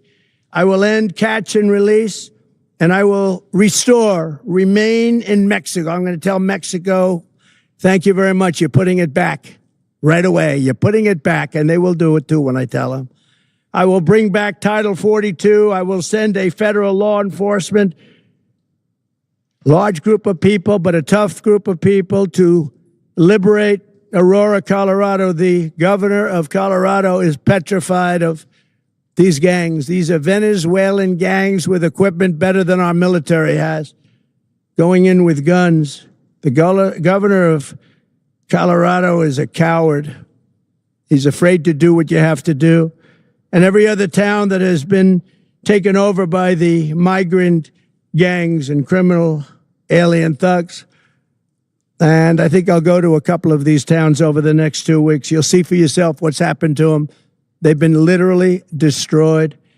I will send Congress a bill to ban sanctuary cities in the first day that I become president. And I will tell you, whether it's California or any place else, you might have guys like the governor, Newsom, or others that are governors wanting it. Nobody knows why. But the people don't want them. You can go and ask the people of California, do you want sanctuary cities? The people, including Democrats, will say, we don't want them. We will seal the border. We will stop the invasion, and we will begin the largest deportation of criminals, the criminal element, which is a large portion. We will start that immediately. Dwight Eisenhower had the largest deportation effort ever in our country, President Eisenhower, because he hated the fact that people were able to pour across our border. This will be much larger than that, but we will get rid of the drug dealers. We will get rid of the human traffickers. We will get rid of the murderers, the people that came out of jails, and the people that came out of mental institutions. They will all be gone, and it'll happen very quickly. We'll be dealing with local law enforcement who knows everything about every one of them. Their name, their serial number, they know everything. We respect our police, and we're going to respect law and order again. So I appreciate everybody being here. I just wanted to make this statement before Kamala goes down to the border. Anything she says tomorrow, you know, is a fraud, because she was the worst in history at protecting our country. So she'll try and make herself look a little bit better, but it's not possible. Normally, I would save this speech till after she leaves, but there's not a thing she can say to make it change. As you know, President Zelensky is asked to meet with me, and I will be meeting with him tomorrow morning at around 9:45 in Trump Tower. And it's a shame what's happening in Ukraine. So many deaths, so much destruction. It's a horrible thing. And one of the things that are very bothersome to me is the fact that Europe is paying only a small fraction of the money that the United States of America is paying. And we have an ocean between Russia and ourselves. They don't. So I see what's happening there. It's very, very sad. But we're in for numbers that nobody can even believe. And as you know, the European nations, as a combination, their economy is fairly close to the size of ours. So it's similar. They should be equalizing. They should start paying up. I did this with NATO. I made them all pay. Bush would make a speech and leave. Obama would make a speech and leave. And I said, you got to pay. If you don't pay, we're not going to be there. And everybody paid. And the Secretary General, good man, he said, I've never seen anything like it. For 10 years, we've been trying to get them to pay, and it was only Trump that was able to do it. He was very honest. It's true. That's where they have the money to do what they're doing right now.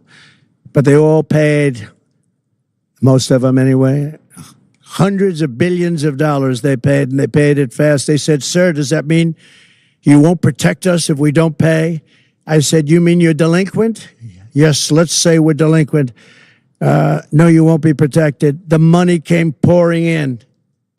Nobody else wanted to say that, and the press thought it was terrible that I made that statement. But if I didn't make that statement, we'd still be paying. You know, we were paying for NATO, most of it, almost all of it, maybe all of it for years. So I'm going to see President Zelensky tomorrow, and thank you all very much. Thank you.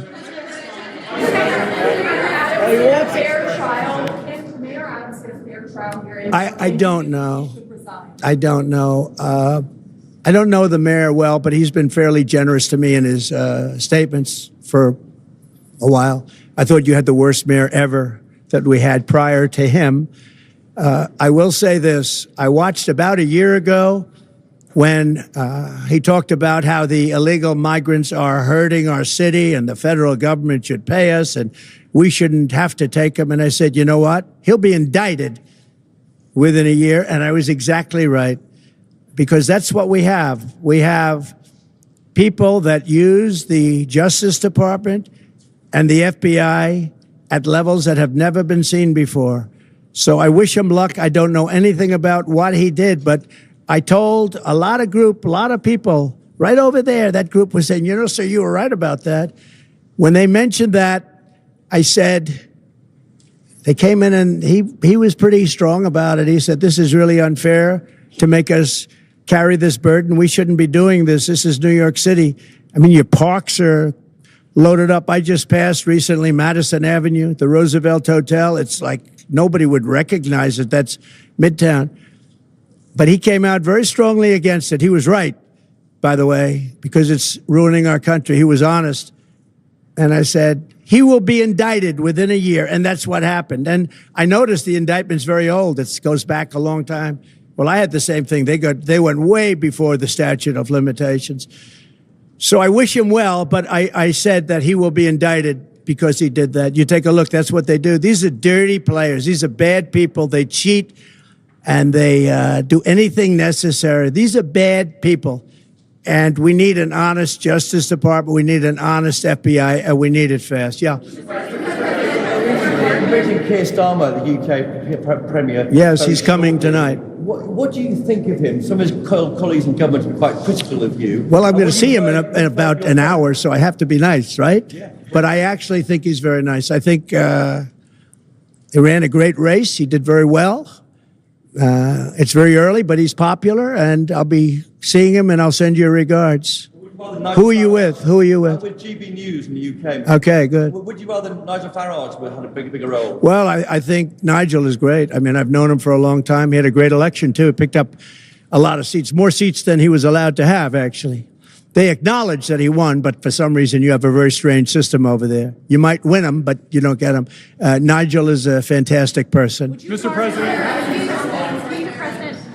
President Zelensky said that you do not understand what it takes to win this war. Oh, then I should immediately cancel my appointment. No, he knows. He knows I understand. Look. I hate to see the carnage. If I were president, it never would have happened. Russia would have never attacked Ukraine. Never, ever. And by the way, President Xi would have never even thought about Taiwan, which he's thinking about very seriously now, flying planes over it every single day. But President Putin would have never attacked. When I look at the horror show that's gone on, and the level of death is far greater than what is being reported. When you look at those cities, they're all knocked down, those beautiful, gorgeous golden domes, they're shattered and lying on their side, never to be replaced again. You can't ever replace that, 2,000 years old. When you look at the heritage of that really very vibrant country in so many different ways, and you see how it's been so broken, the people, so many people dead, where they have to use old soldiers, old men and young boys because they're running out of soldiers. It's a very terrible thing. And then you see that the United States is paying for most of it, and Europe is not chipping in. And all you have to do with Europe is the same thing I did with NATO. Say you have to pay. And if you say you have to pay, they will. It's very unfair to the United States, but I look forward to seeing him tomorrow. We'll see. I do believe, I disagree with him. Well, he doesn't know me, but I disagree. But I will say this. I believe I will be able to make a deal between President Putin and President Zelensky quite quickly. But what is does that look like? What does that look like? What does that? I don't want to tell you what that looks like. The vice president suggested today that your strategy with Ukraine amounts to surrender to Russia. How do you respond to that? No, I don't think so. I don't think so. And it's not a surrender. What my strategy is to save lives. I want to save lives. Millions of people are dead. Millions more than they even think about. And it's not my fight, but it is a fight to save humanity. Would you encourage That is a Zelensky to give up that is territory a to terrible. refugees? Let me explain. That is a terrible war that would have never happened, and it didn't happen. I even have Democrats. I watched them on Deface the Nation and some of the shows this weekend, and they said, "Well, we agree that it wouldn't have happened if Trump were president." I was very generous of them, but it would have never happened. That's what bothers me even more. There was no reason for that war to happen, but it did happen, and millions of people are dead, including soldiers from both sides. It's so sad to see it, and I'll meet with President Zelensky, and we'll see what happens, but I believe I can work that out. Would you encourage It him to would give have up been, I will territory to say make it this, it happen? would have been a lot easier to work out prior to the start. And Putin never, ever even thought about going in. And it was the apple of his eye. I knew him very well, had a very good relationship, despite the Russia hoax. It was a total hoax. But we had a very good relationship. Fortunately, otherwise we could have ended up in war over that. That's very dangerous. You know, when you make up stories like that, it's very dangerous. The laptop from hell was very dangerous. But Putin told me often, it's the apple of his eye. But I said, Vladimir, don't even think about doing it. He would have never done it. And then, of course, through stupid oil policies and energy policies where oil get up to almost $100 a barrel, Putin said, wow, I have a lot more money than I thought I had. And he prosecuted the war. But even if it went up, and it wouldn't have gone up like that, that's what caused inflation, that and stupid spending for the Green New Deal, which was a Green New Scam, turned out. Do you notice that they don't ever mention anything about environment anymore? What happened to the environment? They don't mention it. They don't mention that the ocean's going to rise 1/4 of an inch over the next 500 years. They don't mention it anymore. It's incredible. I will say this, though. What they should start mentioning is nuclear warming, because we're in grave danger. The world is in grave danger, and you better get smart people. You know, during my term, I never mentioned the word nuclear, but that's the warming that you're going to have to be very careful with. And we're very close to World War III, whether it's the Middle East or that. October 7th would have never happened. Iran had no money. I guess that's probably why you hear the stories about Iran. Only a consequential president would have this happen. Only a consequential president. But Iran would have made a deal with us. It would have been a great deal for them. The only thing is they cannot have nuclear weapons. And we would have had it because Iran had no money during my administration. They were broke. And they would have made a deal and they would have been happy. And they would have had an unbelievable civilization. But it didn't work out that way because of a thing that was very sad to watch. That was the election, a very sad thing to watch. Would you still make a deal with them now after everything that's happened? If you were reelected? Make a deal with who?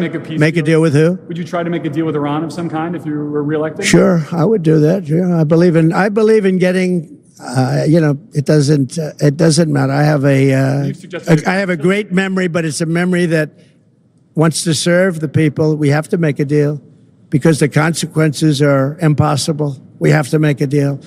And they would have had a deal. I would have said we would have had the results of the election been correct. We would have had a deal within 1 week after the election. I was prepared to get it done within 1 week after the election. They could have done that too, but they had no idea how to go about it. They could have done it because I gave them a country that wanted to make a deal. They had to. There was no money to Hamas. There was no money to Hezbollah because Iran didn't have the money. Now Iran has $300 billion. They made it all in the last 3.5 years. The sanctions came off. They made it all in the last 3.5 years. Plus, they essentially have Iraq as a subsidiary, and Iraq has $300 billion. So Iran is a very rich country. They have $600 to $650 billion, including Iraq. Iraq doesn't like it when I say that, but that's true. They're really a subsidiary because foolishly Bush wiped out. You had two forces, two powerful forces. One of those forces got wiped out. And now the other force, after 1,000 years, walks in and just essentially takes it over. So it's very sad to watch. But Iran now is a big force because they're very rich. Iran was not rich at all. Iran didn't have the money to take care of the various organizations of terror. Okay. Yesterday at the UN General Assembly came together to call for an immediate ceasefire. Prime Minister Benjamin Netanyahu is speaking at the UN tomorrow. He has refused to do that. What would you do differently to prevent the Middle East? Well, you have to have that ended one way or the other. The world isn't going to take it. You have to have that ended. And I would think that we're getting close to a point where maybe it can end pretty soon. But you're going to have to end. That's unacceptable. The whole thing over there is unacceptable. That's another one. October 7th would have never happened. Would have never happened. Ukraine and Russia would have never happened. Think of it. Would have never happened. Inflation would have never happened. Think of the world. The Afghanistan pullout in that way. We would have pulled out, but we would have pulled out with dignity and strength. I'm the one that got it down to that number. But I would have kept Bagram, because Bagram is this massive Air Force base that we built many, many years ago with billions and billions of dollars, the most powerful runways that can hold more load than any other runway in the world. And we walked away from it. And it wasn't Afghanistan that was the problem. We walked away from a great military base that we built to the highest specifications that was 1 hour away from where China makes its nuclear weapons. We are being run by Kamala, who is grossly incompetent. All you have to do is look at her interview last night. Look at her interview with Oprah. Look at her interview with the gentleman from Pennsylvania. All you have to do is look around and you'll see it. We had 4 years of incompetent leadership. We cannot, as a country, sustain another 4 years. Thank you very much. Donald Trump just wrapping up a press conference attacking Kamala Harris ahead of the vice president's belated visit to the border tomorrow in Arizona. That's after. All right, so Trump had some things to say that I just want to follow up on, because obviously during that I watched the chat. I see what people are talking about, and very interesting. The press is obviously in a rabid frenzy. They don't even want to think of that it's possible that Trump would end the war between Putin and Zelensky. Don't even want to think about it. I'm going to come back to that. He mentioned the Eric Adams thing. He was completely right. He understands indicting him. He doesn't know the particulars of the case. Neither do I, neither do you. But it just looks funny because they waited 10 years before they indicted Eric Adams. Something stinks there. The border. I love what he did today. So let me just bring this back. She announces, because she's behind in the polls, that she's got to go down and do a photo op and show that she's got something she can do at the border. Now, he's wrong. She won't go anywhere near where his wall is going to be in the backdrop. So she's going to have to find someplace at the border where there is no wall, where she can be safe enough and be able to make, some sort of statement. He was 100% correct. She's got nothing. She got nothing. She's going to go down there and he could basically write her script. You could write her script. She would say that the only reason the border is in this situation is because Donald Trump killed the border wall. And none of the reporters, none of them, even the ones you just heard, state the other part of what was in that bill. They never talk about it. I mean, we should basically print it out and hold it up at somewhere. It still called for 5,000 people a day to come across the border. They never talk about that. They never talk about the money that was buried in there, all the pork to give money here, give money there. It was a Trojan horse. It made absolutely no sense. Trump didn't have to kill it. He said something very interesting, though, which I thought was interesting. He said that some really smart people ended up not being smart and got fooled by the bill. So what that tells me is he knows, because maybe they have told him, that some staffers or somebody's told Lankford or whoever to go out and say, yeah, we support this bill, it makes sense. And they didn't read like page 912, paragraph C, subsection 4, where it says, yeah, we're still going to let 5,000 in a day. They just didn't even look at it. So tomorrow, expect her to go out there on the border and say the same old lame crap she always says, that Trump killed the border wall. Which is going to be very hard, because if there was a working press, somebody should say, well, why don't you just do what he did? Why don't you just go ahead and close the border? Well, we need to do it correctly. We need to make sure it's humanitarian. In the interim, why don't you close the border? Why haven't you closed the border? Forget the bill. Forget that bill that you keep talking, that mythical bill that you're trying to get people to think that Trump killed it. Why don't you do what Trump did? Executive order. We know Joe likes to sign them. Executive order. Shut it down. You've had basically 4 years at this point to go in and shut it down. Why haven't you? Why are you flying people in all through the cover of darkness? These are the questions that the reporters should be asking. And then she's going to cry. Quote me, make a note right now. Donald Trump is so inhumane that he expects to deport all of these people that came in from the other countries. She's going to make it seem like that's a bad thing. Oh my God, he's going to deport these people. Yeah. And you're racist if you believe that should be okay. Guarantee you. Scout's honor. She's going to say it. Count on it. You're a bad person if you want these people out of your country. And then she's probably going to make a cardinal mistake. Just like last night's interview, she is probably going to state that she wants to find a way that there's a pathway to citizenship for all of these people. She said it last night. I bet she says it tomorrow, unless they've told her, shut up. We need to fake people out. We can't expect them to be citizens here. I think it's a Hail Mary for her to go down here tomorrow, and I think it's just an aberration. I think she's going to fail miserably, and all it's going to do is just cause people more questions. Understanding, I don't know when it's coming up, but her and Trump are doing dueling town halls on Telemundo or Univision, one of them, the Spanish television. She's going to go down to the border, and she doesn't realize many Spanish people, Hispanics, don't like what's happening at the border. So she's not going to get a comfy audience, because I don't think they're going to basically rinse and wash the audience between Trump and her as they're passing through the revolving door going to this town hall thing.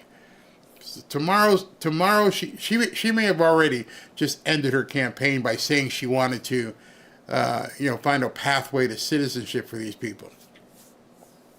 The Iran deal. He talks about that, and the reporter's like, how do you know? What would you have done? So let me give you my opinion on both the Iran deal and Zelensky and Putin, and how he can say it never would have happened. And the same thing for October 7th. What does he mean when he says it never would have happened? When you're dealing with a man of strength, and you know he's a man of strength because in the 4 years that he was president, nobody did anything. It's sort of like having, a bouncer at the front door. Big, burly bouncer. I used to be a bouncer. You can come on in here, but don't F up.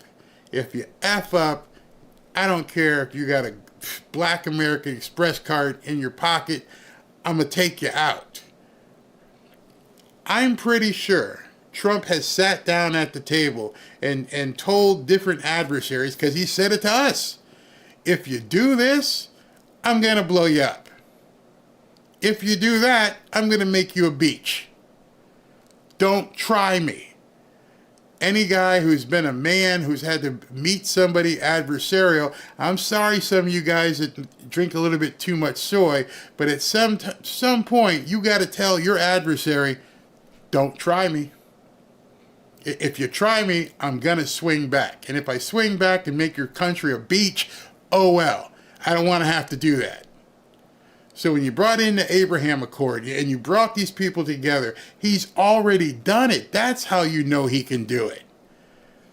These people, I don't know if they're young millennials or stupid or whatever. How do you know? Because he's done it. Go back and look between 2016 and 2020. How many wars were we in? I'll wait. Go check. He's already done it. You walked to a table with Iran and said, listen, I know Obama gave you a couple $2 billion, but you can't spend that where I'm going to send you. So you want to coexist in this world? You're going to not play stupid. You're not going to be terrorism and go fix your country and play over there. Otherwise, that money isn't going to help you where I'm going to send you. How do you know that's true? Why do you think they're trying to kill him? Why are there Iranian assassination teams trying to take him out? Just look at the playing field. Understand what's happening. If there was no threat, they wouldn't be trying to kill him. They know, whoa, this dude gets in, man. What did we do? What? Oh, I don't know. What did we do? Well, he's not going to let us do stuff. Exactly. Don't F with me. I got F-16s and nukes, okay? Let's just play peacefully, go over there with your goats and hang out. I don't care. Just do what you need to do and don't mess with the Mediterranean and the Strait of Hormuz and don't play stupid. All right. You guys set? Good. Now I'm going to talk to you, Zelensky. Same thing. I know you've taken a bunch of this money. I know what you've done. So let's talk here. What do you want? You want to keep some of this money? You're going to have to give some of it back. We're not sending you any more. And you want to talk to Vlad and see what you guys can work out? Because it's over. It's January, it's over. The only reason the United States is funding you at this point is because they think there's some big bad monster over there that wants to take over your country. Hey, Zelensky, let me just tell you something. If Vlad wanted to take your country, understand you're not NATO. He's a one-button push away from taking your country. So obviously he doesn't want to do that. You're playing big and bad with someone who's basically tired of your crap. Knock it off. No more money. Enjoy your life. You, Vlad, come here. Let's talk. Let's bring Z in the room. Z, Vlad, we're the big guys here. You guys want to start doing things the right way? All it takes is being the big dog at the table. Being willing to have that kind of conversation. There's probably people in the chat going, oh, that doesn't sound right. That sounds too aggressive. That's how it gets done. This isn't brain surgery. The problem that we're having in America now is that there's too much clandestine BS where everybody's got their hand out or hand in your pocket, back pocket. I've got an interest in Ukraine. I've got an interest over here. I've got the military industrial complex making money over there. That's why this is happening. It's not because of Vlad and Zelensky. It's because other people are orchestrating it. So if he steps in, meaning Trump, and says, my guys are going to back off. Because that general and that ambassador and that person no longer work in our government. They're gone, okay? They're gone. Now, you don't have to worry about them having to perpetuate a war that you really can't win, that people are dying on both sides for no reason other than to keep the military-industrial complex having their coffers run. That's it. You're done. You're rich enough. Stop it. It sounds so simplistic, but you have to realize we're the reason it's happening, right? You do know that. You do know that we're the ones who are pushing this. At any time, if Biden went to him and said, you're done. I told Lockheed Martin, I've told all these companies, the money train's over there. You can build up our military. You can do what you need to do. Make us fortified. We'll spend the money. But all this other stuff that you're doing all along the world, pocketing money, putting it in the back of politicians, we're done. How do I know that? They wouldn't be trying to kill him. They wouldn't be trying to take him out. They're not trying to take out Kamala. They know what she's going to do. She said it today in a press conference. Oh, we got to keep things flowing with Ukraine. It's for democracy. So they know what she stands for. That's why there's nobody taking shots at her. Think much bigger. Think globalist agenda. We already have the proof of the pudding because we had the 4 years he was there. When people say, can you compare the 4 years between dementia and Kamala versus Trump? Yeah, we didn't have any wars.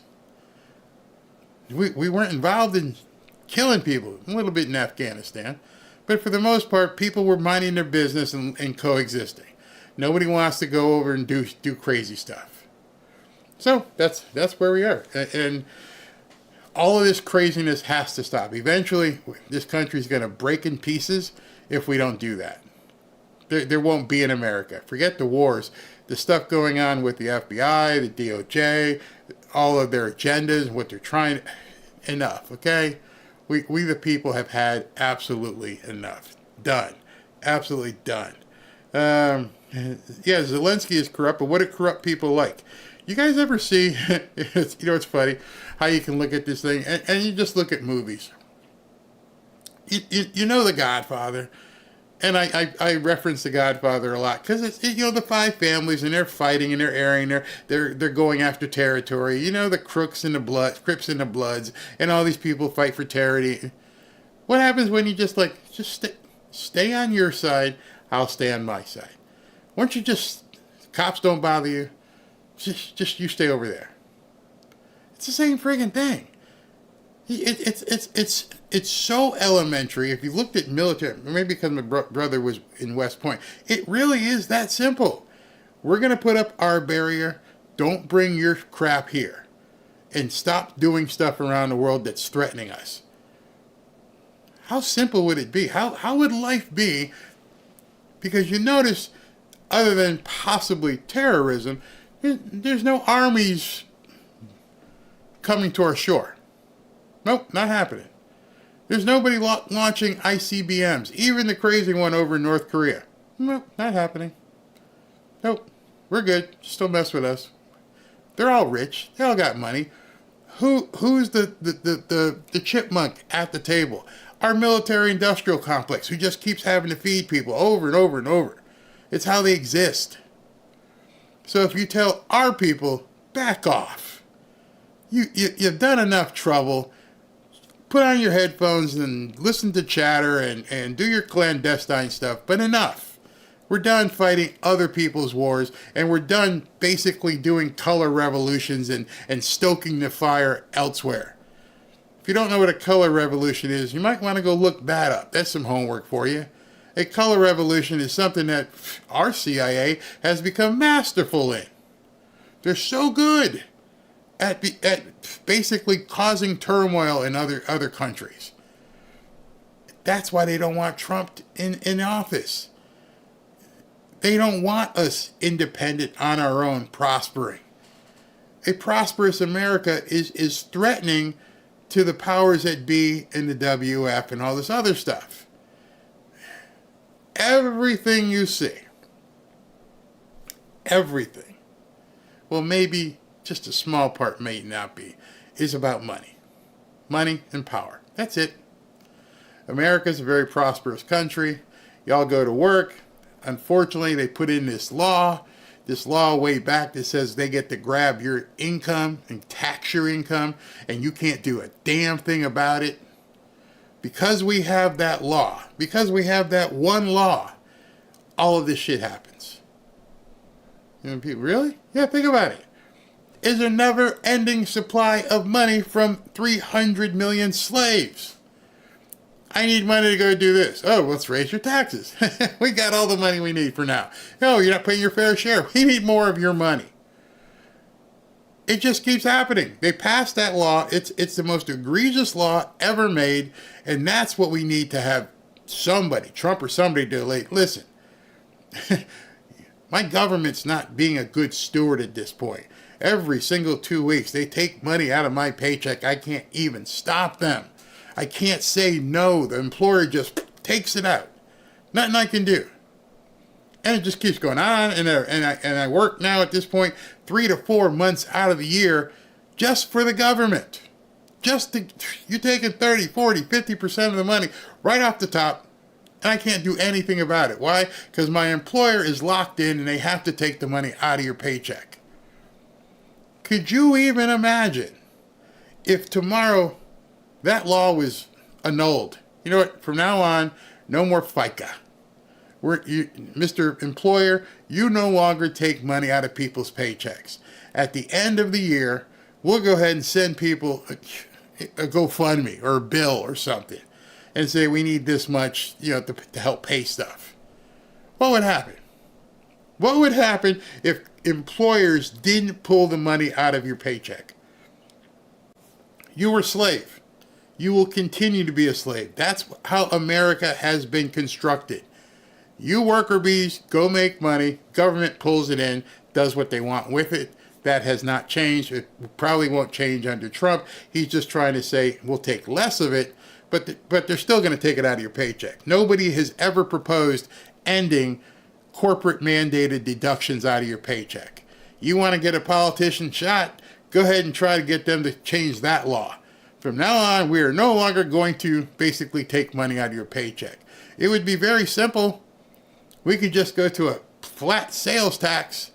Everything you buy has a certain tax on it, and that way it's consumption based, and nobody has to ever take money out of your paycheck ever again, but they would never allow that because that is what fuels the world, the American dollar.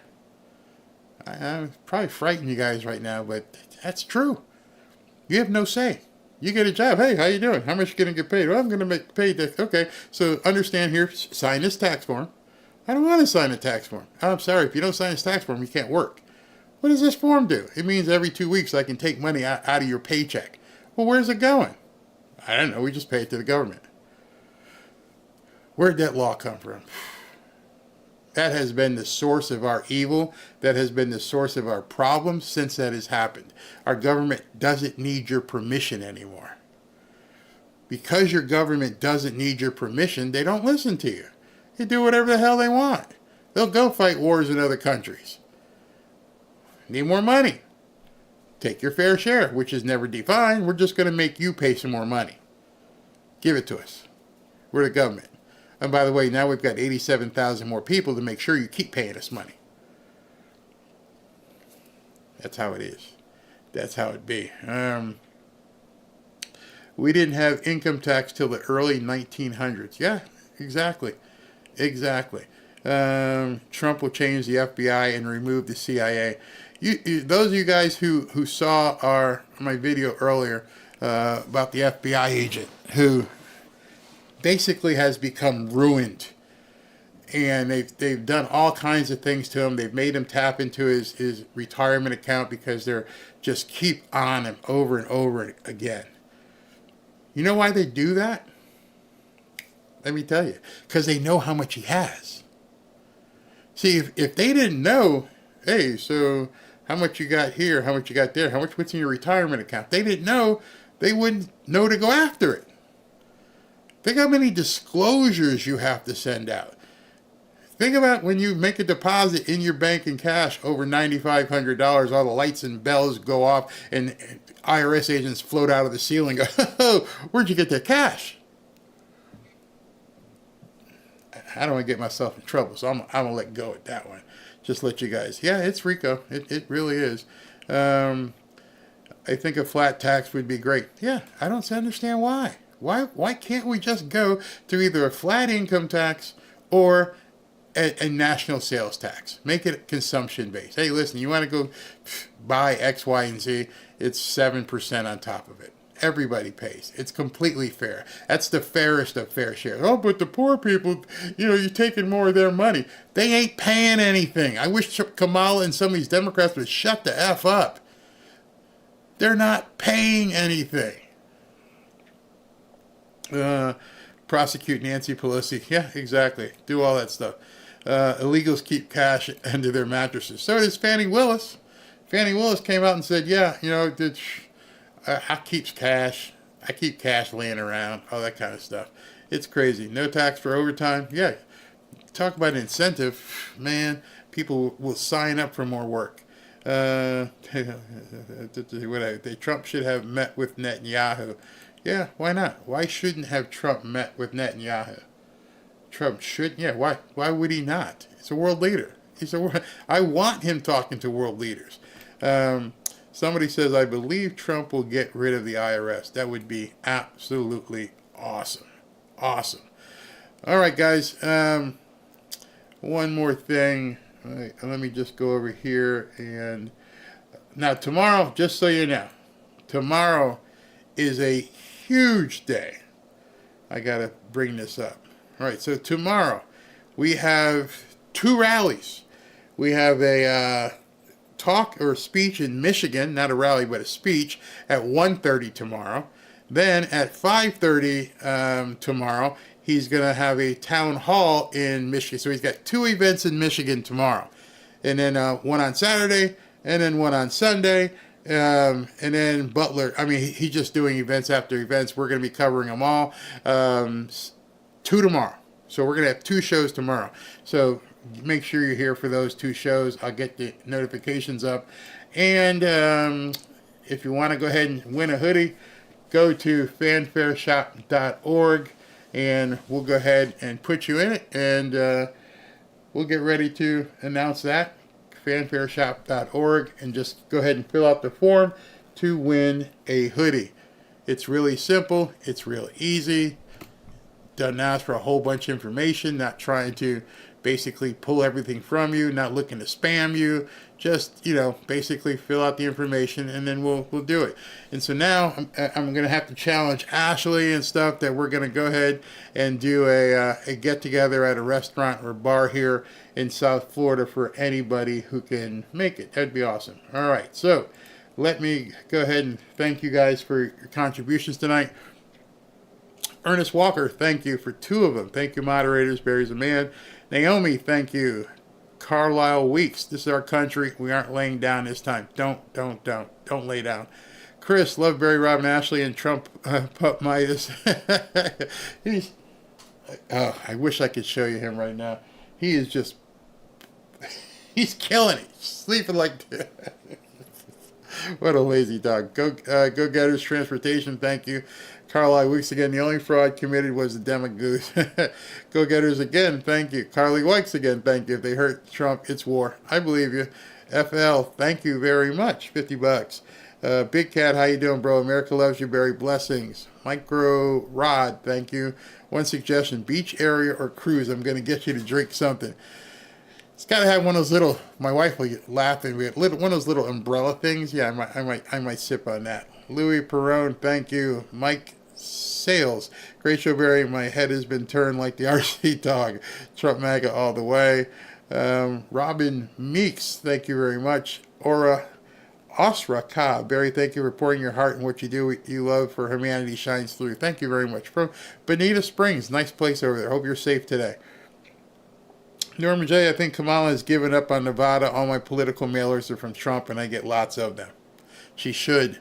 Carlisle Weeks again. Man, you're awesome. Tampon Timmy will be wearing his tutu. Micro Rod, if I was Vance, I would hand Tim a shake from McDonald's and say, this is what a real shake. You're nasty, bro. You're nasty. Carlisle Weeks, I'm betting Trump flips New York. Like to see it happen. Barbara Farley, thank you. Mike McCarthy, I'm perplexed. What are you perplexed about, Mike? Frankie Lowe, I was wondering if it has something to do with Eric Adams. Interesting. Mary Smith, thank you. Just another knucklehead, my boy. Thank you. Price of admission, great entertainment. Thank you. Winnie's Mini Farm, stay prepped up. Thank you, Barry, for all that you do. Myself and my husband live in Sop Choppy, Florida, in a rural country, and the storm is possibly going to wipe us out. Praying for you up there. Miss Lorraine, thank you. Ernest Walker, I'm a veteran. Most veterans remember how to war. They better watch their butts up there. White Wolf, she turned her back on the border. How is she going to go to the border knowing that she turned her back on these people? The chutzpah on this woman. 3M Center, he doesn't talk about the real reasons for the open border to keep the Democrats in power. Yes. Love USA. President Trump is the most hard-working person ever, despite all the vicious lawfare, political assassination, evil media, all of it. Absolutely. Reyes, Trump 2024. And H, thank you. Art Akudo, stop paying taxes till we clean house. Would love to. Super fast, thank you. Troy Acosta, hope you and Miss Robin are being safe with the bad weather. We're on the east side of South Florida. It's pretty nice over here. Carolyn Mosley, thank you. Ramona Nelson, thank you. Meg Mano, thanks. Lisa King, what worries me is Zelensky's here in Pennsylvania campaigning for Harris. Isn't that election interference? Don't you know by now Democrats can do anything they want? There's no hold on their power. Trump needs to recruit Medea and have her go to the border tomorrow and confront Camel Toe. Bethesda, how you doing, Beth?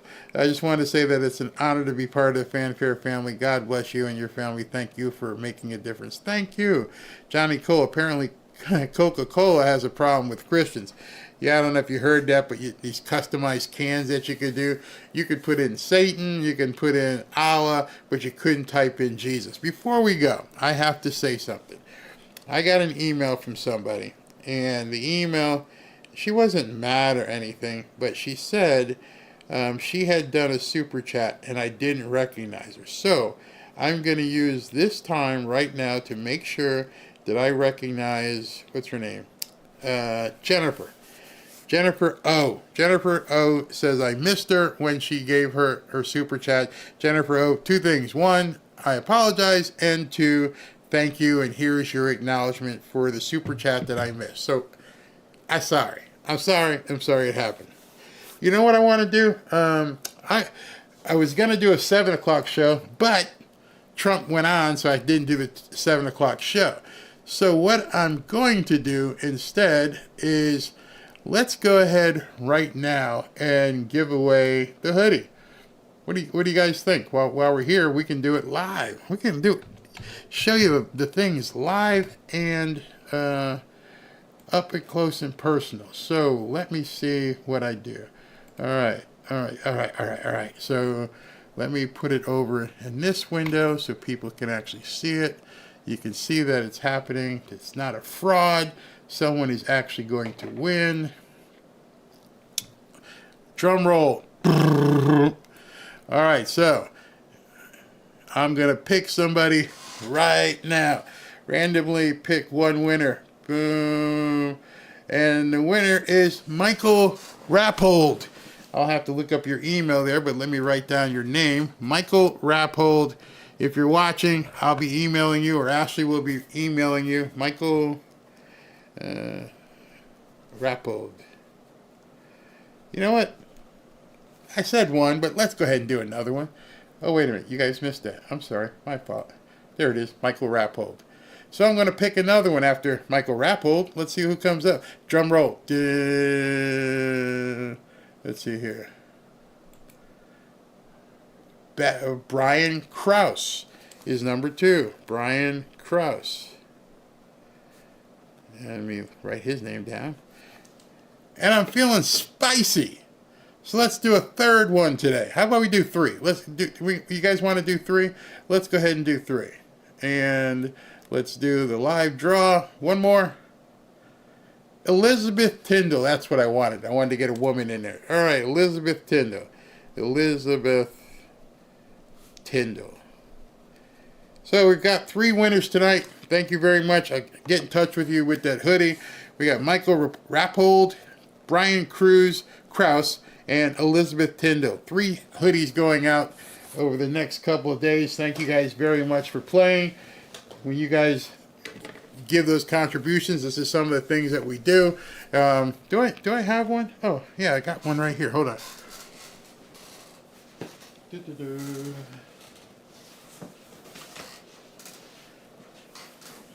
As it's getting colder up north, here's one right here. Boom. That's what we're giving away. We're giving away 3 of these. 3 of these, right? We just gave them away. So we're going to go ahead and get them folded up and put them on the way to the winners. Hope you guys enjoyed that. Hope you saw that. You know, people do win, as they say in the lottery commercials. 3 of them, boom, yeah, you win. Let me see, Anthony. The website is not working for the hoodie. Yeah, it is. Just pick the winner. Doing a prayer meeting. We're going to be doing that next Thursday. So, everybody, thank you very, very much for tuning in. I love giving stuff away. That's awesome. You know what? We got two events tomorrow. I think I'm gonna keep it going. That's what I'm gonna do. So if you want to win one of them, I'll give one away at each of the events tomorrow. Just go here. It is working. I don't know why you said it wasn't working, Anthony, but it is working. Go ahead and keep going. We'll get 2 tomorrow. 1 in the first show and 1 in the second show. So we're gonna get it going. Give some stuff away. Now plan some sort of outing. Anyway, thank you guys for tuning in. Go ahead and tune in tomorrow, and have a good evening.